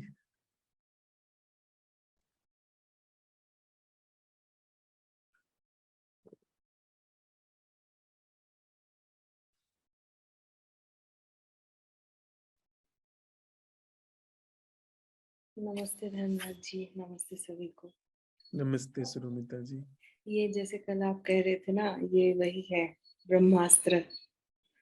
जैसे एक तो चीज हो रहा है कि एकदम प्राकृतिक संबंधित होना क्या है, उससे पहला चीज जो कंप्लीटली गिर जा रहा है वो है मन का सारी चलना। और अब वो अगर, और जो मैं सुबह भी कह रही थी कि वो प्राकृतिक संबंधित होना जो मैं अटेंड नहीं कर रही हूँ, अब वो प्रश्नों पे भी आने की जरूरत ही नहीं है, क्योंकि मतलब मुझे लग रहा है कि जब खुद को प्राकृतिक मैं अगर ये जो है मेरा जो प्राकृतिक स्वरूप है, सिर्फ वही स्वरूप दूसरे जो भी चीज हो, इंसान हो या पेड़ पौधे हो या ये फोन हो, उसकी प्राकृतिक स्वरूप को पहचान पाएगा या कनेक्ट कर पाएगा। अब वहां पे कनेक्शन भी बहुत अलग तो है ही नहीं अब कुछ।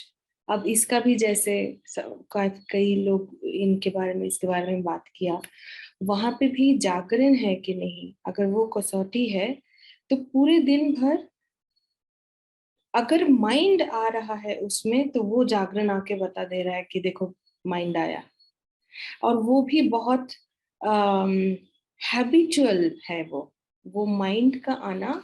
इट इज probably मैंने, अगर मैं, if I have to look back and say, probably 1 or 2 times I had seen that mind coming in as a habit. But जो पूरे दिन का daily time table, what is to be done at what point of time और क्या करना है, वो जब होना है हो रहा है. बट ये पूरा वो मन की जब चैटरिंग कहिए कि पूरा एकदम इट इज ड्रॉप्ड. सो ऐसा नहीं होगा कि मन वो चाहने के लिए भी बचा नहीं कि ये कंटिन्यू हो अभी. तो अभी आगे जो हो मतलब this has been quite a thing. Thank you. आगे की चिंता आगे का जीवन करेगा. अभी हम नैसर्गिक दर्शन, नैसर्गिक जीवन को उघाड़ रहे हैं. It's over. यहाँ जो अभी हुआ घटा, यह पूरा हो गया. आगे का जीवन और भी बड़ी मजे की बात है. जब हम आगे के जीवन के लिए चिंता करते हैं तो आगे का जीवन बड़ा ओवरलोडेड आता है. हमारी कल की चिंता का परिणाम आज का जीवन है जो कल के भार से ओवरलोडेड है? बहुत सारा संस्कारित है, सम्मोहित है. लेकिन अगर हमने अभी जो जीवन जिया उसको भरपूर जी लिया, पूरी त्वरा में जी लिया, कि किसी भी तरीके से सातत्य में जाने की चेष्टा नहीं की, तो यहाँ पर जीवन पूरा हो गया और मुक्त हो गया. फिर आगे जिस जीवन का जन्म होगा अपने आप, वह जीवन तरोताजा होगा. वह बर्डेंड नहीं होगा पास्ट से, अतीत से बोझिल नहीं होगा. वह जैसा है वहां पर तरोताजा है. अब फिर अगला जो उसके बाद आएगा वह और तरोताजा होगा. बिल्कुल इसका मतलब तरोताजा जीवन का सृजन शुरू हो गया. Not in the. और अभी क्या था, हम बचपन में कम लोडेड थे, जैसे बड़े हुए ओवरलोडेड हुए, और बड़े हुए और ओवरलोडेड हुए. आते आते आते उम्र बीतते बीतते एकदम थक करके चूर. जबकि यह कीमिया क्या कहती है जागरण की, यह बिल्कुल तरोताजा. अभी जो जितना खिले हैं आगे और खिल गया, फिर और जीवन खिल गया, फिर और जीवन विराट में खिल गया. वह निरंतर सृजन में आगे बढ़ता चला जा रहा है. That's it. Thank you, Suromita ji. Sir yes please. हाँ तरुण. सर जैसे अभी सुरोमिता जी ने बताया कि वो माइंड का इंटरप्शन जो बीच में आ रहा है, तो ये चीज सर थी. अभी हमारे पिछले वर्कशॉप में हमने एक प्रश्न किया था कि बालवत दर्शन क्या है, बालवत देखना क्या है. तो सर वहां पर ये आज मुझे दिख रहा था कि आज के अवलोकन के अंदर ये जो माइंड का इंटरप्शन है वो बहुत फ्रीक्वेंट है. बालवत देखने में मुझे कहीं जो बोध वाली चीज है वो साइडलाइन थी. ठीक है, अभी आज अगर मैं किसी को देख रहा हूं तो मुझे इस चीज का बोध है कि यह व्यक्ति इस आयु वर्ग का होगा या उसका एक जीवन काल रहा है और फिर उससे एक जुड़ाव है. अब यहाँ तक सर माइंड का जो इन्वॉल्वमेंट है वो समझ में आता है, लेकिन वो प्राकृतिक तौर से देखने की जो पेरीफेरी है उसको लांग करके कब चला जाता है, वो मतलब वो चीज पकड़ में नहीं आ पाती.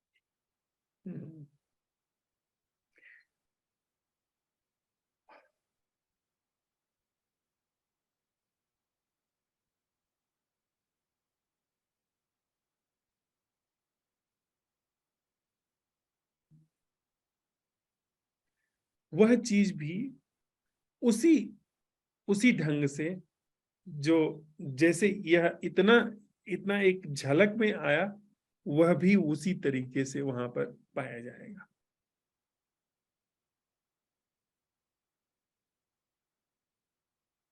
जैसे यह इतनी झलक आई, वह भी उसमें. I just blank. मैं मतलब इस चीज को लेकर के थोड़ा सा फिर से आप पूछिए. सर जैसे मैं अगर ये अन्वेषण कर रहा हूं कि प्राकृतिक तौर से यह दर्शन क्या होगा, मुझे जो जुड़ाव महसूस हो रहा है या जो एक कनेक्शन महसूस हो रहा है, वहां सर माइंड का इंटरप्शन है। मैं इसको नकार नहीं सकता सर कि माइंड का इंटरप्शन नहीं है, वहां माइंड का इंटरप्शन बिल्कुल है, लेकिन वो माइंड का इंटरप्शन उस सीमा को लांघ रहा है जहां पर वो प्राकृतिक दर्शन ना रह करके वो माइंड मेड जिसे हम कह रहे हैं वह हो गया है सर। बोध का होना सर जरूरी है, बिना बुद्धि के बोध नहीं होगा हमें। बेशक वो कनेक्शन अगर मैं फील भी कर रहा हूं तो वो कहीं ना कहीं बोध वहां काम कर रहा है सर, माइंड अभी भी वहां पर है, लेकिन वही चीज सर कि वो उस उपयोगिता के दायरे में कब पहुंच जाता है, उस चीज की उपयोगिता देखना कैसे कहाँ किस पॉइंट पर आकर के शुरू कर देता है, वो सर जो ट्रांजिशन है या वो जो फ्रिंज है वो कैप्चर नहीं होता। क्या ये प्रमाद और अप्रमाद में जैसे बुनियादी अंतर है, जैसे हमको पता चल गया कि मैं प्रमाद में हूं, यह अप्रमाद का लक्षण है कि प्रमाद का पता चलना अप्रमाद का पाया जाना है। अप्रमाद में ही प्रमाद का पता चलता है, जब एक्चुअल प्रमाद होता है तो पता भी नहीं चलता। यानी अगर मैं सोया हूं तो सोया हूं इसका पता भी नहीं होगा, जागने के बाद पता चलता है कि मैं सोया हुआ था। जी। यह चीज है, इसका एक प्राकृतिक दर्शन है, ठीक है, इसका प्राकृतिक दर्शन चल रहा है। हमने सवाल उठाया, उसका बालवत या प्राकृतिक दर्शन घट रहा है। इसमें मोबाइल नाम कैसे जुड़ सकता है इस दर्शन में?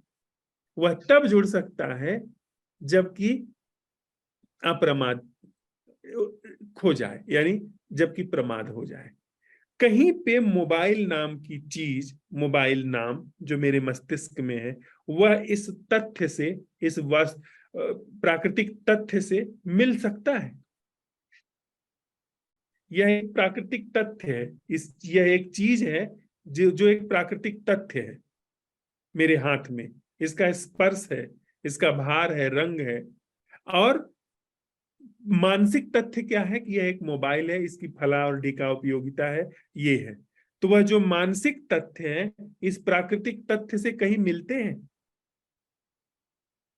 नहीं सर, वो तो कैसे मैच नहीं मिल। वो कब इस पर हावी हो जाते, कब यह प्राकृतिक तथ्य हट जाता है और मोबाइल दिखने लगता है, यानी मानसिक तथ्य की धुंध इस पर कब्जा जमा लेती है और ये मैं समझता हूं कि ये सिर्फ मोबाइल है, इसका ये फला प्रयोग है, इसका फला उपयोग है।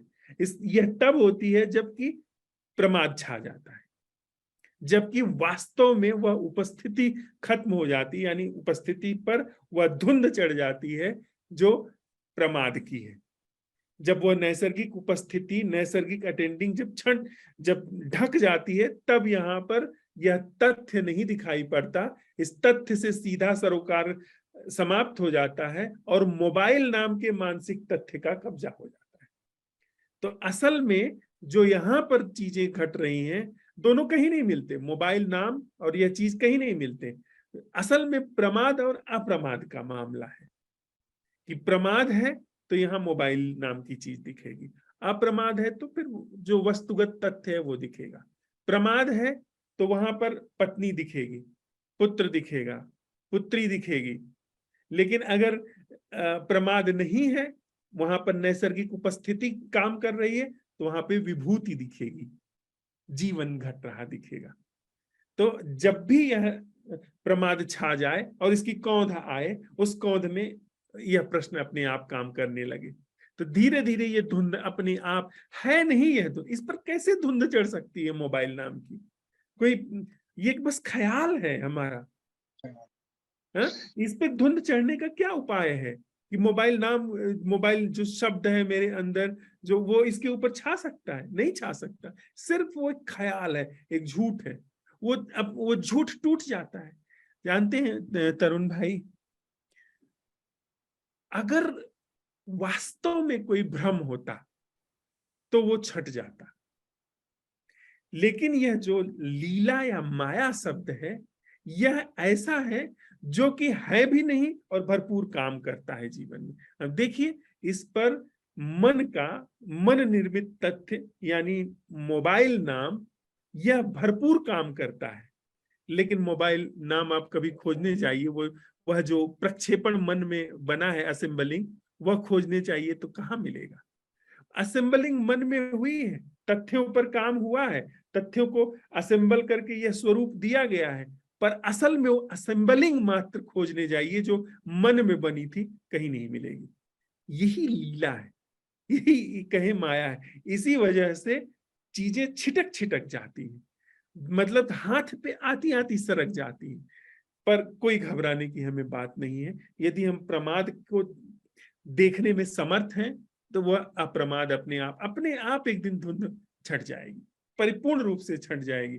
जो तथ्य है, जो नैसर्गिक जीवन है, वह तो सदा बना हुआ है। ये असल में कहीं खोया हुआ है क्या? मोबाइल नाम आने से यह खो जाता है क्या? मोबाइल की उपयोगिता की बुद्धि काम करने से यह तथ्य खो जाता है क्या? खोने का कोई उपाय नहीं। जो प्राकृतिक नैसर्गिक जीवन है, उसके छूटने का कोई उपाय ही नहीं है। बस वह एक धुंध छा जाती है वहां पे, बस वो खेल की तरह अब हम लोग उसको देख रहे हैं। देखिए, हम एक फर्स्ट क्लास साइंटिस्ट की तरह देख रहे हैं, असंभव प्रश्न उठा रहे हैं, एकदम प्योर अवलोकन कर रहे हैं। लेकिन ऐसा नहीं है कि कहीं पहुंचना है, कहीं जाना है। जो सत्य है वो मिला ही हुआ है। इसलिए पोएटिक भी है, एक तरफ हम पोएटिक भी हैं, क्योंकि जो सत्य है वह शब्दों में नहीं समाता, वह थोड़ा सा काव्य में अभिव्यक्त होता है। और तथ्य का जो अवलोकन है वो प्रथम श्रेणी के वैज्ञानिक की तरह, जैसे वैज्ञानिक एकदम फैक्ट देखता है, फैक्ट की तरह वह गति करता है, वो कोई इमेजिन नहीं करता। वो उसमें वह उन तथ्यों के आधार पर जो संभावनाएं हैं उसको देखता है। वह ऐसा नहीं कहता कि नहीं ये ऐसा हो जाए, उसके अंदर कोई अंधविश्वास या विश्वास काम नहीं करता। तो दोनों ही चीजें अन्वेषण में हमारे शामिल हैं। एक ऐसी संभावना जो पोएटिक है, और एक जो तथ्य है उसका सम्यक अवलोकन। थैंक यू तरुण भाई।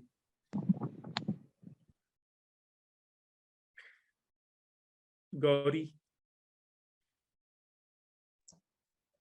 हेलो, आवाज आ रही है हमारी? नमस्ते जी प्रणाम। प्रणाम।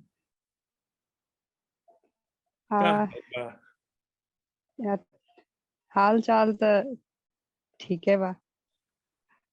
अच्छा, तो बुझात बा कि कैसे प्राकृतिक तथ्य और उनकर उपस्थिति।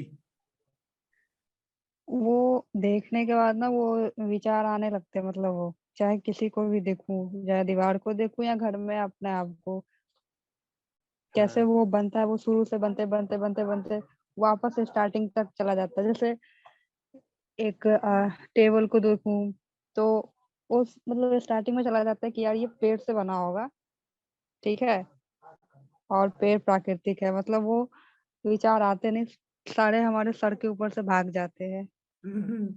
हाँ, वो ऐसे ही मन काम करता है।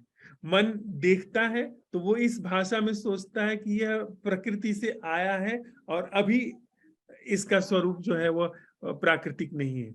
लेकिन ऐसे देखो गौरी, जैसे एक आईना देखता है, आईना जो प्राकृतिक चीज होगी उसको दिखाएगा ना, ये आईना पेड़ को दिखाएगा।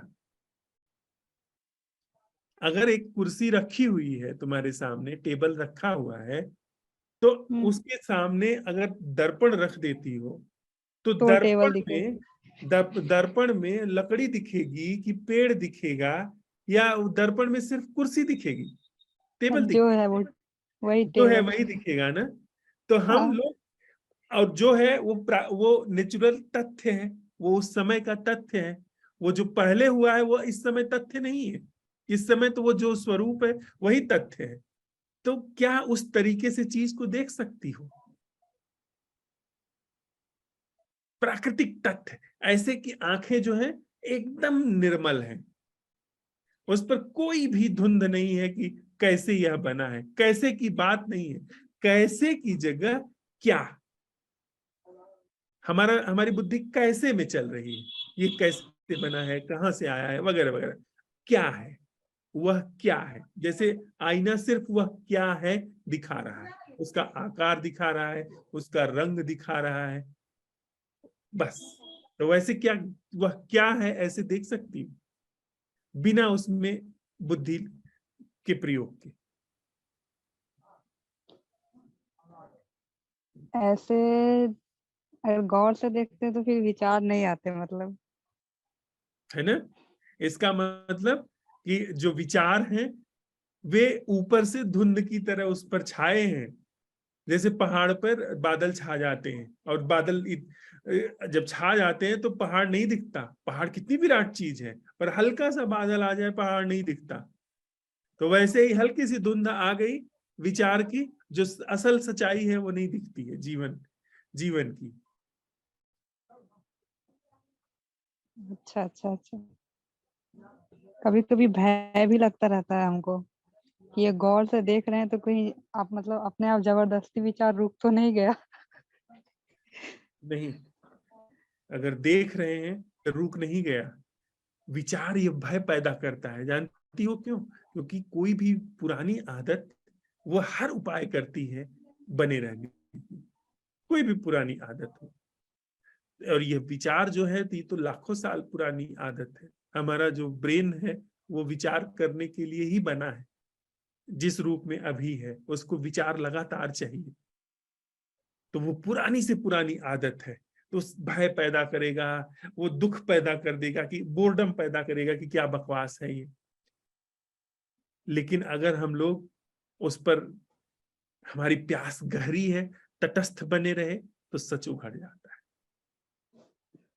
सच उघड़ता है तो कुछ बिल्कुल बुनियादी रूप से अलग जीवन है, अनूठा जीवन है। और एक उसमें ये भी होता है कि जैसे दिमाग में चीजें बैठ गई ना कि मैं अलग नहीं हूँ इस दीवार से, पेड़ पौधे से, तो वो अपने आप चीजें ना चलती रहती है भीतर, चलती रहती है भीतर। ऐसा वो मन में ना कहीं जाके बैठ गया है। एक ये भी खराबी है कि जो चीज सुन लेते हैं ना वो बैठ जाता है। हाँ, वो जो चीज सुन लेते हैं वो बैठ जाता है, फिर वो मान्यता चलती है, वह मान लेना चलता है, असल दर्शन नहीं चलता है। असल में असल दर्शन अगर घट गया तो मानने की जरूरत नहीं है। मुझे दिखाई पड़ता है इन आंखों से, इसको हम मानते हैं क्या? इसको मान के रखते हैं क्या? इसको तो जब जहां आंख खोली देखा, आंख बंद है खोली देखा, तो इसको मानने की कोई जरूरत ही नहीं है, क्योंकि ये हमने सत्यापित कर लिया कि हाँ आंखों से दिखता है। लेकिन हम मानते उस चीज को हैं जिस चीज को हमने सच में ही सत्यापित करके नहीं देखा है। अगर सारे अस्तित्व से एकाकार होने का बोध है तो हमें मानने की जरूरत ही नहीं। वो तो बोध है, वो तो जागरण है, उसमें मानने की गुंजाइश ही कहाँ पर? मतलब ये भी है कि अगर जैसे भीतर बैठ गया कि सामने वाले में जीवन है, तो अब क्या होता है कि वो गाली भी दे रहा है ना तो मन में रहता है कि यार इसके भीतर जीवन है, उसको उस हिसाब से देखो। हाँ, तो ये मन जो है हिसाब बिठा रहा है, मन जो है जीवन को प्रबंधित कर रहा है, उसको मैनेज्ड कर रहा है, उसको अच्छा बनाने की कोशिश कर रहा है। अच्छा बनाने से पहले सच्चा देखना जरूरी है। सच्चा बिना देखे अच्छा बनाने के चक्कर में जीवन बनावटी हो जाता है। हम सब लोग अच्छा ही बनाने के चक्कर में, इंसान ने जीवन को अच्छा बनाने के चक्कर में उसको बनावटी कर लिया। सबसे ज्यादा रोता भी वही है जिसने कहा कि मैं तो सत्य बोलूंगा, मैं तो ईमानदार हूँ, मैं अच्छा हूँ। उसने अच्छा बनाने के चक्कर में अपने जीवन को भयंकर द्वंद में डाल दिया। पहले सच्चा, अगर यह सच्चाई है कि मैं झूठ बोलता हूं तो सच्चाई के साथ मैं बना रहूं, वहीं से सच्चाई शुरू करो, न कि सच्चाई कल्पित करके और झूठ और सच्चाई में एक घर्षण पैदा करो। ये सब नीति है। और एक ये भी है कि ये मन बहुत चालाक भी है, हमेशा ना वो अच्छा बनाए रखने के लिए झूठ बोलना चाहता है कि ये जवाब दो तो ऐसा होगा, पर हम भी कम नहीं है। जो सच रहता है, जो मतलब आता है वो बोल देते हैं, क्योंकि इससे नुकसान हम ही को होने वाला है। ठीक करेलू, सही बोलना है, वो ठीक है। उससे अपना कल्याण होता है, अपनी मजाई होती है। तो देखना इस चीज को, चीजों का प्राकृतिक स्वरूप क्या है पहले, इसके बाद फिर उस प्राकृतिक स्वरूप का देखना क्या है, उससे संबंधित होना प्राकृतिक ढंग से क्या है, और फिर उस प्राकृतिक संबंध और जीवन के प्रति उपस्थिति क्या है, अटेंडिंग क्या है। ठीक बा? ठीक बा।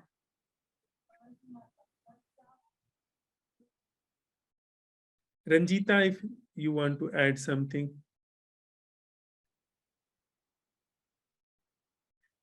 प्रमिला जी, बालवत देखने से थोड़ा कुछ और होशपूर्ण स्वरूप है, प्राकृतिक रूप से देखना। बिल्कुल, बालवत देखना कहीं हम थोड़ा सा प्रक्षेपित करते हैं कि बच्चा कैसे देखता है, और प्राकृतिक देखना तो ठीक आंख के सामने सत्यापित कर सकते हैं। इसलिए वो थोड़ा सच कह रही हो कि थोड़ा ज्यादा होशपूर्ण स्वरूप है। थोड़ी देर के लिए हम लोग साथ में बैठते हैं। प्राकृतिक क्या है और प्राकृतिक की प्राकृतिक अटेंडिंग क्या है, इस प्रश्न के साथ।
दो सहपाठी मित्र थे, इसमें से एक डॉक्टर हो गया और दूसरा एक ध्यान के आश्रम में, जहां ध्यान सिखाया जाता था, सीखा जाता था, वहां पे जाकर के वो ध्यान सीखने लगा। फिर दोनों एक बार मिले। उसने कहा कि आप क्या करते हो? तो उसने कहा कि मैं डॉक्टर हो गया हूँ और फला शहर में अपना काम करता हूँ। उसने उससे पूछा तुम? तो उसने कहा मैं इन दिनों ध्यान सीख रहा हूँ। तो जो डॉक्टर मित्र था, उसके जीवन में भी उतार चढ़ाव आ रहे थे, सुख दुख जैसे गुजर रहा है जीवन। उसने सुन रखा था कि जो ध्यान सीख लेता है उसको फिर मृत्यु का भय नहीं होता है, और मृत्यु का भय, मिटने का भय सबसे बड़ा भय है।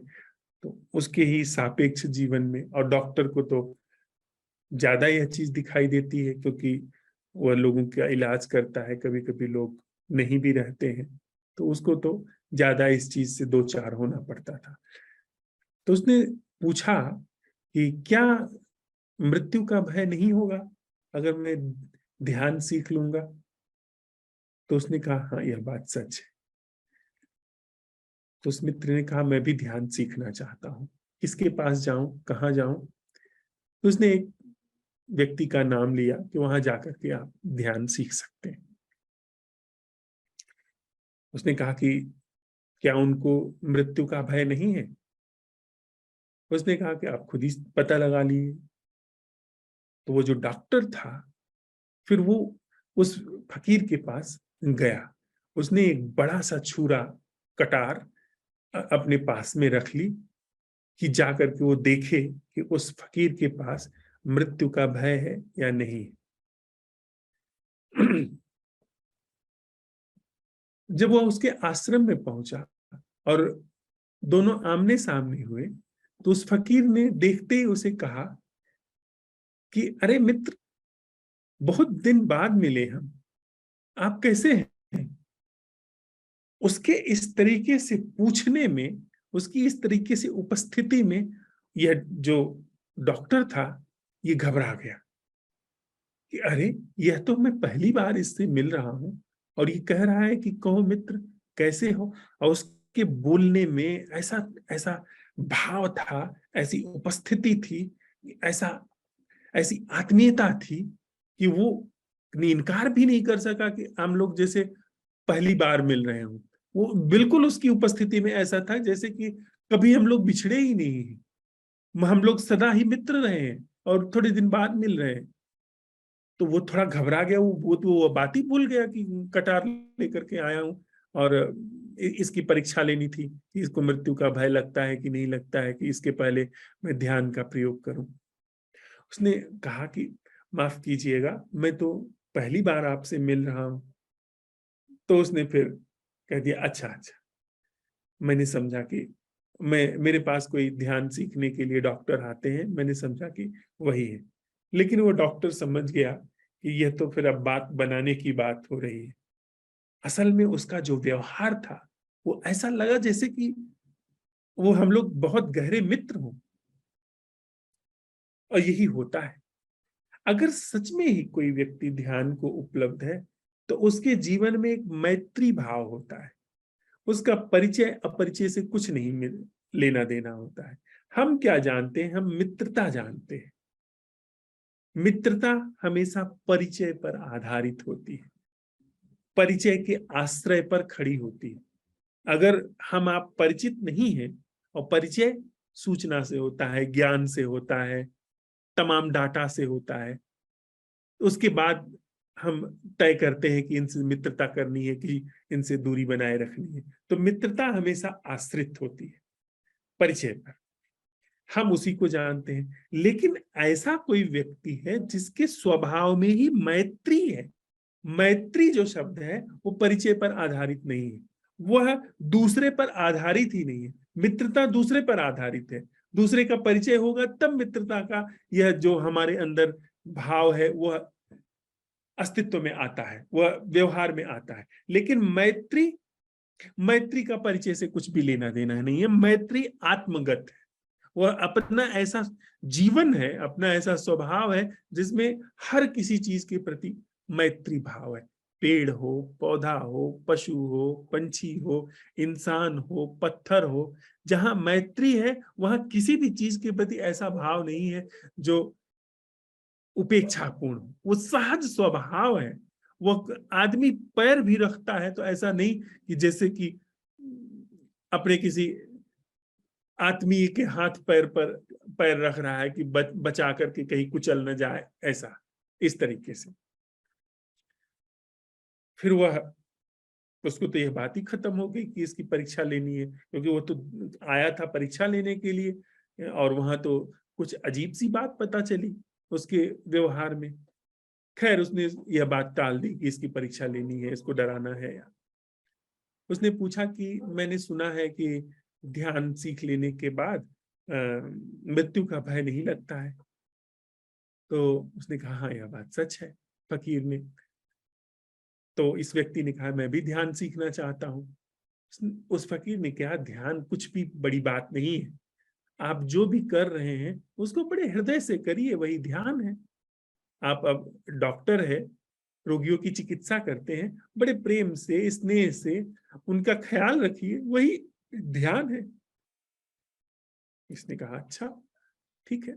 गया, उसने अपने रोगियों की अच्छे से सेवा की, उनको कायदे से अटेंड किया, उनकी बातें सुनी। और वो पहले भी थोड़ा सा सेंसिटिव था, वो पहले भी ऐसे करता था। वो फिर आया, उसने कहा कि हाँ मैं तो ऐसा करता हूँ, क्या आप कुछ और कहना चाहेंगे? उसने कहा नहीं कुछ नहीं, आप जाइए, जैसे अपने जो रोगी हैं उनकी अच्छे से सेवा शुश्रूषा करिए, उनका ख्याल रखिए। यहाँ समय बर्बाद करने की जरूरत नहीं है, आप अपनी क्षमता का सदुपयोग करिए जो कर रहे हैं। दूसरी बार भी चला गया, फिर तीसरी बार आया, उसने फिर यही बात पूछी कि ध्यान, क्या यही ध्यान आप कह रहे हैं? ये जाकर के मैं अपने जो पेशेंट हैं उनकी ठीक से सेवा करूं? तो उसने कहा हाँ यही ध्यान है, यही करने में। उसने फिर पूछा क्या यही करने में मुझे मृत्यु का भय समाप्त हो जाएगा? उसने कहा हाँ यही करने में समाप्त हो जाएगा। असल में उसने पहले ही मैत्री की शिक्षा दे दी थी, मिलते ही, अपने उपस्थिति से, अपने व्यवहार से। लेकिन वह अभी भी उस अपने जो हमारा जो ढर्रा है मित्रता वाला, कि कुछ पाना, कुछ खोजना, कहीं होना, उसको उसमें वह मृत्यु के भय से मुक्त होने की कोशिश कर रहा था। फिर अंत में चौथी बार जब आया, उसने कहा देखिए आप जो ये बता रहे हैं कि अपने रोगियों की सेवा करो, उनका ख्याल रखो, उनका दुख दर्द सुनो, ये तो मैं जानता ही हूं, ये तो मैं करता ही हूं, इसमें कौन सी नई बात आप बता रहे हैं? अगर यह ध्यान होता तो मेरे अंदर से मृत्यु का भय समाप्त हो गया होता। आप यह बात तो मुझे नहीं समझ में आ रही, आप सच बताइए कि यह ध्यान है, कहीं आप मुझे बेवकूफ तो नहीं बना रहे हैं, क्योंकि मेरे अंदर से मृत्यु का भय खत्म नहीं हुआ। तो उसने कहा ओह, लगता है कि आपके प्रति में ज्यादा ही कठोर हो गया, थोड़ा सा आपके लिए मैं रास्ता बनाता हूं। उसने फिर उसको एक कोआन दिया। कोआन एक प्रश्न होता है, प्रश्न की कला। जैसे हम लोग असंभव प्रश्न उठाते हैं, ये कोआन ही है। कोआन में ऐसा प्रश्न उठाना जिसका उत्तर न आए, रूपांतरण हो, वो एक विधा है, खास करके जहां पे जैन फैला, जापान, चीन, वियतनाम वगैरह में। असंभव प्रश्न, और वो असंभव प्रश्न उठाने की जो कीमिया है, वो लगभग जितने भी ध्यान को, परम सत्य को के विषय में गहरी अंतर्दृष्टि रखने वाले धर्म है, उन सब में यह असंभव प्रश्न उठाने की कीमिया फैली। तो वो कुआन भी असंभव प्रश्न है। तो उसने उसको दिया कि इस पर जाकर के काम करो। वो गया, उसने पहले 2 साल काम किया उस पर, और 2 साल बाद वो लौटा। उसने कहा कि मुझे तो कुछ उत्तर नहीं आया, कुछ घटा नहीं। उसने कहा कोई बात नहीं, आप फिर से जाकर के काम करिए। वो फिर गया। इतना करते करते, उस कुआन के साथ रहते रहते वह लगभग उसके प्रति बेख्याल हो गया। हाँ, लेकिन दूसरी चीज हुई, उसके अपने जो काम थे, यानी रोगियों की सेवा करना, उनका दुख दर्द सुनना, उनको अटेंड करना, उसमें वो बहुत ही ज्यादा मित्रता को हटा करके मैत्रीपूर्ण होने लगा। क्योंकि जब आप असंभव प्रश्न उठाते हैं तो गलता है, जो झूठ है वो गलना शुरू हो जाता है। अगर आपने यह सवाल उठाया कि वह संबंध क्या है जो कि मैं नहीं बना रहा हूं, मैं नहीं कर रहा हूं, जो कि मैन मेड नहीं है, जो नैसर्गिक है, वह जीना क्या है, वह उपस्थिति क्या है जो नैसर्गिक है, तो जो बनावटी है वो गलना शुरू हो जाता है। तो उसके अंदर से कहीं ना कहीं जो मित्रता वाला बनावटी ढर्रा था, ढंग था, जो औपचारिक था कि मैं डॉक्टर हूं, मेरा फर्ज है, मेरा कर्तव्य है कि मैं रोगियों की सेवा करूं, ये जो एक नीति के द्वारा आधारित कर्म था, वो गलना शुरू हो गया, पिघलना शुरू हो गया। और मैत्री सहज रूप से उन असंभव प्रश्नों के साथ रहते हुए, कोआन के साथ रहते हुए, उसके जीवन में उतरना शुरू हो गया। फिर 1.5 साल बीता और उसको यह बात गुम ही हो गई कि वह जिसके साथ काम कर रहा था। और फिर एक दिन उस फकीर से मुलाकात हुई। फकीर ने उसकी ओर देखा और उसने उसकी ओर देखा। फकीर मुस्कुराया, सिर्फ मुस्कुराया। मैत्री आ गई, सहज ऐसा जीवन घटने लगा जिसमें कोई कोशिश नहीं, ऐसी नेचुरल केयरिंग होने लगी जिसमें कोई प्रयास नहीं। तो यह जो असंभव प्रश्न की कीमिया है, यह ऐसे चुपचाप जीवन में काम करती है। चुपचाप जो जीवन के गहरे तलों पर चीकट मैल जमी है, उनको वह गलाती चली जा रही है। जो धुंध, जो परतें, जो दीवारें हमारे अंदर बनी हुई हैं, बंधी हुई हैं, वह गलाती चली जा रही है। हमारा मन अभ्यस्त है मानसिक चीजों के आधार पर देखने के लिए, समझने के लिए, लेकिन यह असंभव प्रश्न उन सब पर ऐसे रसायन का काम कर रहा है जो उनको छील देता है।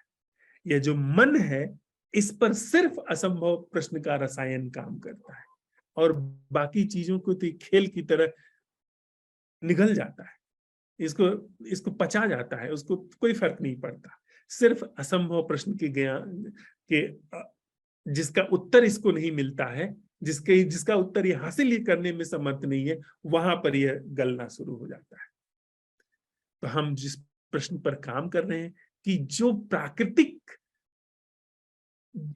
चीजों का, जीवन का, वस्तुओं का, जिनसे हम संबंधित हैं, जो हम जी रहे हैं, उनका प्राकृतिक होना क्या है, और उस प्राकृतिक होने से संबंधित होना, उन प्राकृतिक चीजों से, घटनाओं से, व्यक्तियों से मेरा जो प्राकृतिक संबंध है वह क्या है, और उसकी प्राकृतिक अटेंडिंग क्या है। इस असंभव प्रश्न के साथ रहने में अपने आप चीजें गलती चली जाती है। तो आज रात हम लोग इस प्रश्न के साथ रहते हैं, इस प्रश्न के साथ बने रहते हैं, फिर कल जो अवलोकन आता है उसको करते हैं, फिर थोड़ा सा कल हम मानसिक तथ्य क्या है, और जब इसमें भली भांति हमको अंतर्दृष्टि हो गई, समझ हो गई कि प्राकृतिक तथ्य क्या है, इसमें प्राकृतिक तथ्य क्या है, उसकी अटेंडिंग को नींव बना करके, उस बुनियाद पर प्राकृतिक अटेंडिंग जो कि बनावटी नहीं है, वहां से फिर हम इसकी अटेंडिंग वह है जो प्राकृतिक करके, इसके बाद फिर जो मोबाइल शब्द है उसकी अटेंडिंग क्या है, मन की अटेंडिंग क्या है, यानी जिसको हम पति कह रहे हैं, पत्नी कह रहे हैं, मित्र कह रहे हैं, उसके वास्तविक प्राकृतिक दर्शन के बाद उसका जो व्यावहारिक स्वरूप है, जो संबोधन के लिए जरूरी है, जो कि थोड़ा सा एक व्यवस्था के लिए जरूरी है, उसकी अटेंडिंग क्या है। तो इसके बाद उस तथ्य पर हम आगे काम करेंगे, उसका अवलोकन करेंगे, उसकी अटेंडिंग करेंगे। फिर जो व्यावहारिक उपयोगिता है उसका समीचीन मतलब उपयुक्त उपयोग हो सकता है जीवन में, लेकिन जब तक प्राकृतिक तथ्य की अटेंडिंग नहीं है, हमारा सारा अन्वेषण, सारी हमारी खोज हवा में हो जाती है, सब वाक मतलब हवा में वार खाली चला जाता है। हाँ, प्राकृतिक अटेंडिंग है तो फिर हम इसका मोबाइल नाम उपयोग करें। हम पहले व्यक्ति को देख लें, अपने को पहचान लें कि हमारा असल होना क्या है, उसके बाद फिर इन चीजों पर हम काम करें। फिर इन चीजों से कभी हमारे जीवन में दुख नहीं घट सकता है, क्योंकि हम गहरे में जानेंगे कि मोबाइल नाम जो है वह उपयोगिता के लिए, असल चीज जो है उसका मोबाइल से कुछ भी लेना देना नहीं। असल जीवन जो है वह मिला ही हुआ है, वह उपलब्ध है, वह छीना ही नहीं जा सकता। जो परम उत्सव है उसके छीनने का उपाय ही नहीं। हाँ, जो बाहरी थोड़ी सुविधा की, औपचारिकता की बात है, उसमें कुछ अप्स एंड डाउन्स होते हैं, तो उससे फर्क नहीं पड़ता है। कोई मिलता है, हम समझते हैं कि यही अब जीवन है, वह चीज नहीं होगी, क्योंकि वही जीवन है तो जब बिछुड़ेगा तो शोक होगा, पीड़ा होगी। और हम अगर गहरे में उस जीवन को जानते हैं, ऐसे संबंध को जानते हैं जिसके टूटने का ही कोई उपाय नहीं है, जैसे उस फकीर ने उस डॉक्टर को देख करके उस संबंध से बोला जहां से कोई टूट है ही नहीं, जहां से गहरे तलों पर जागरण का, हृदय का, प्रेम का संबंध जुड़ा ही हुआ है। हम जाने किसी को न जाने, वह जुड़ा ही हुआ है। उस तल से हम देखेंगे कि वहां से टूट का कोई उपाय ही नहीं। कौन मिला, कौन बिछड़ा, क्या मिला, क्या खोया, उसका कोई फर्क ही नहीं पड़ेगा। तो बस औपचारिक बात होगी, सब बस संयोग है, नदी नाव संयोग। ऊपरी तल पे गहरे में महासागर अटूट है, अखंड है। वह फिर हमको किसी से पूछने जाने की जरूरत नहीं पड़ेगी। जीवन के इन सत्यों, इन रहस्यों के लिए हमको किसी गुरु के पास ज्ञान लेने की जाने की जरूरत नहीं पड़ेगी। हम स्वयं आत्मसाक्षी होंगे इन चीजों के। तो थोड़ी देर के लिए हम लोग साथ में बैठते हैं। इसके बाद मैं निवेदन करूंगा कि सुरोमिता जी अगर कुछ गीत सुनाएं या कोई मित्र और सुनाना चाहे तो वह सुना सकते हैं। फिर हम लोग असंभव प्रश्न पर काम करने के लिए रात्रि में विदा हो जाएंगे और भोर में इन प्रश्नों पर स्पष्ट हो जाएं, इनको हम मांझ करके स्पष्ट हो जाएं कि प्राकृतिक तथ्य हैं, चीजों के प्राकृतिक तथ्य होते हैं जिनका मानसिक तथ्य से कुछ भी लेना देना नहीं, और उनकी प्राकृतिक तथ्यों की प्राकृतिक अटेंडिंग होती है। तो फिर आगे बहुत आसानी हो जाएगी हमें मूवमेंट करने में। थोड़ी देर के लिए साथ में।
सुमिता जी। जी।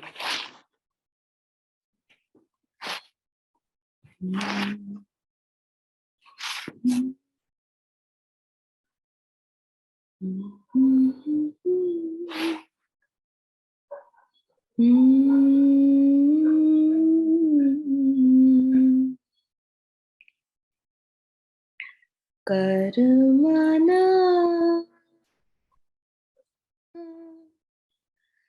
कर्मणा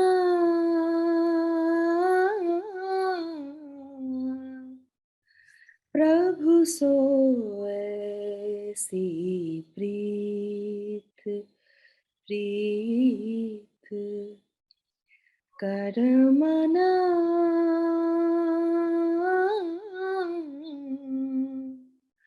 प्रभु सोऐसी प्रीत ऐसो समय बहुरी नहीं पई है, ऐसो समय बहुरी नहीं पई है, जय है अवसर बीत प्रभु सोऐसी प्रीत तन सुंदर छवि देखा न भूलूं, तन सुंदर छवि देखा न भूलूं, यहाँ बालू की भीत प्रभु सोऐसी प्रीत प्रीत कर्मणा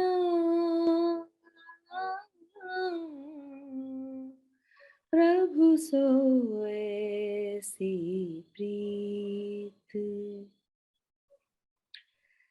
शरण आए सो सब ही उबारे, शरण आए सो सब ही उबारे, यही प्रभु की रीत, यही प्रभु की रीत कहे कबीर सुनो भाई साधो, कहे कबीर सुनो भाई साधो, चली हो मैं दल जीत प्रभु सोऐसी प्रीत प्रीत कर्मणा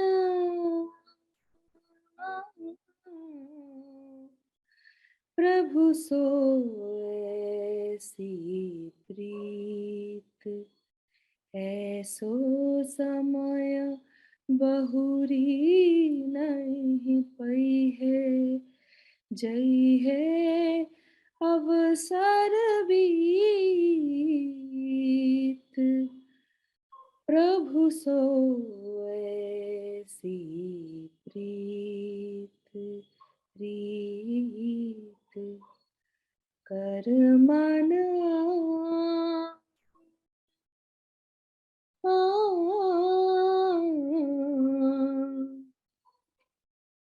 प्रभु सोऐसी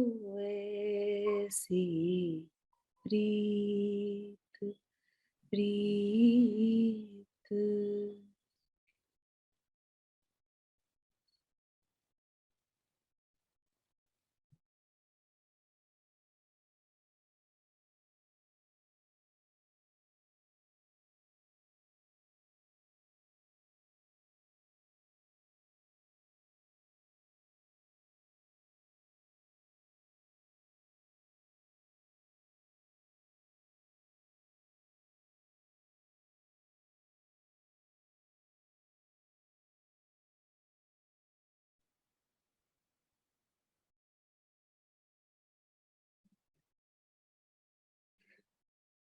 जीवन और संबंध के प्राकृतिक स्वरूप की प्राकृतिक अटेंडिंग क्या है?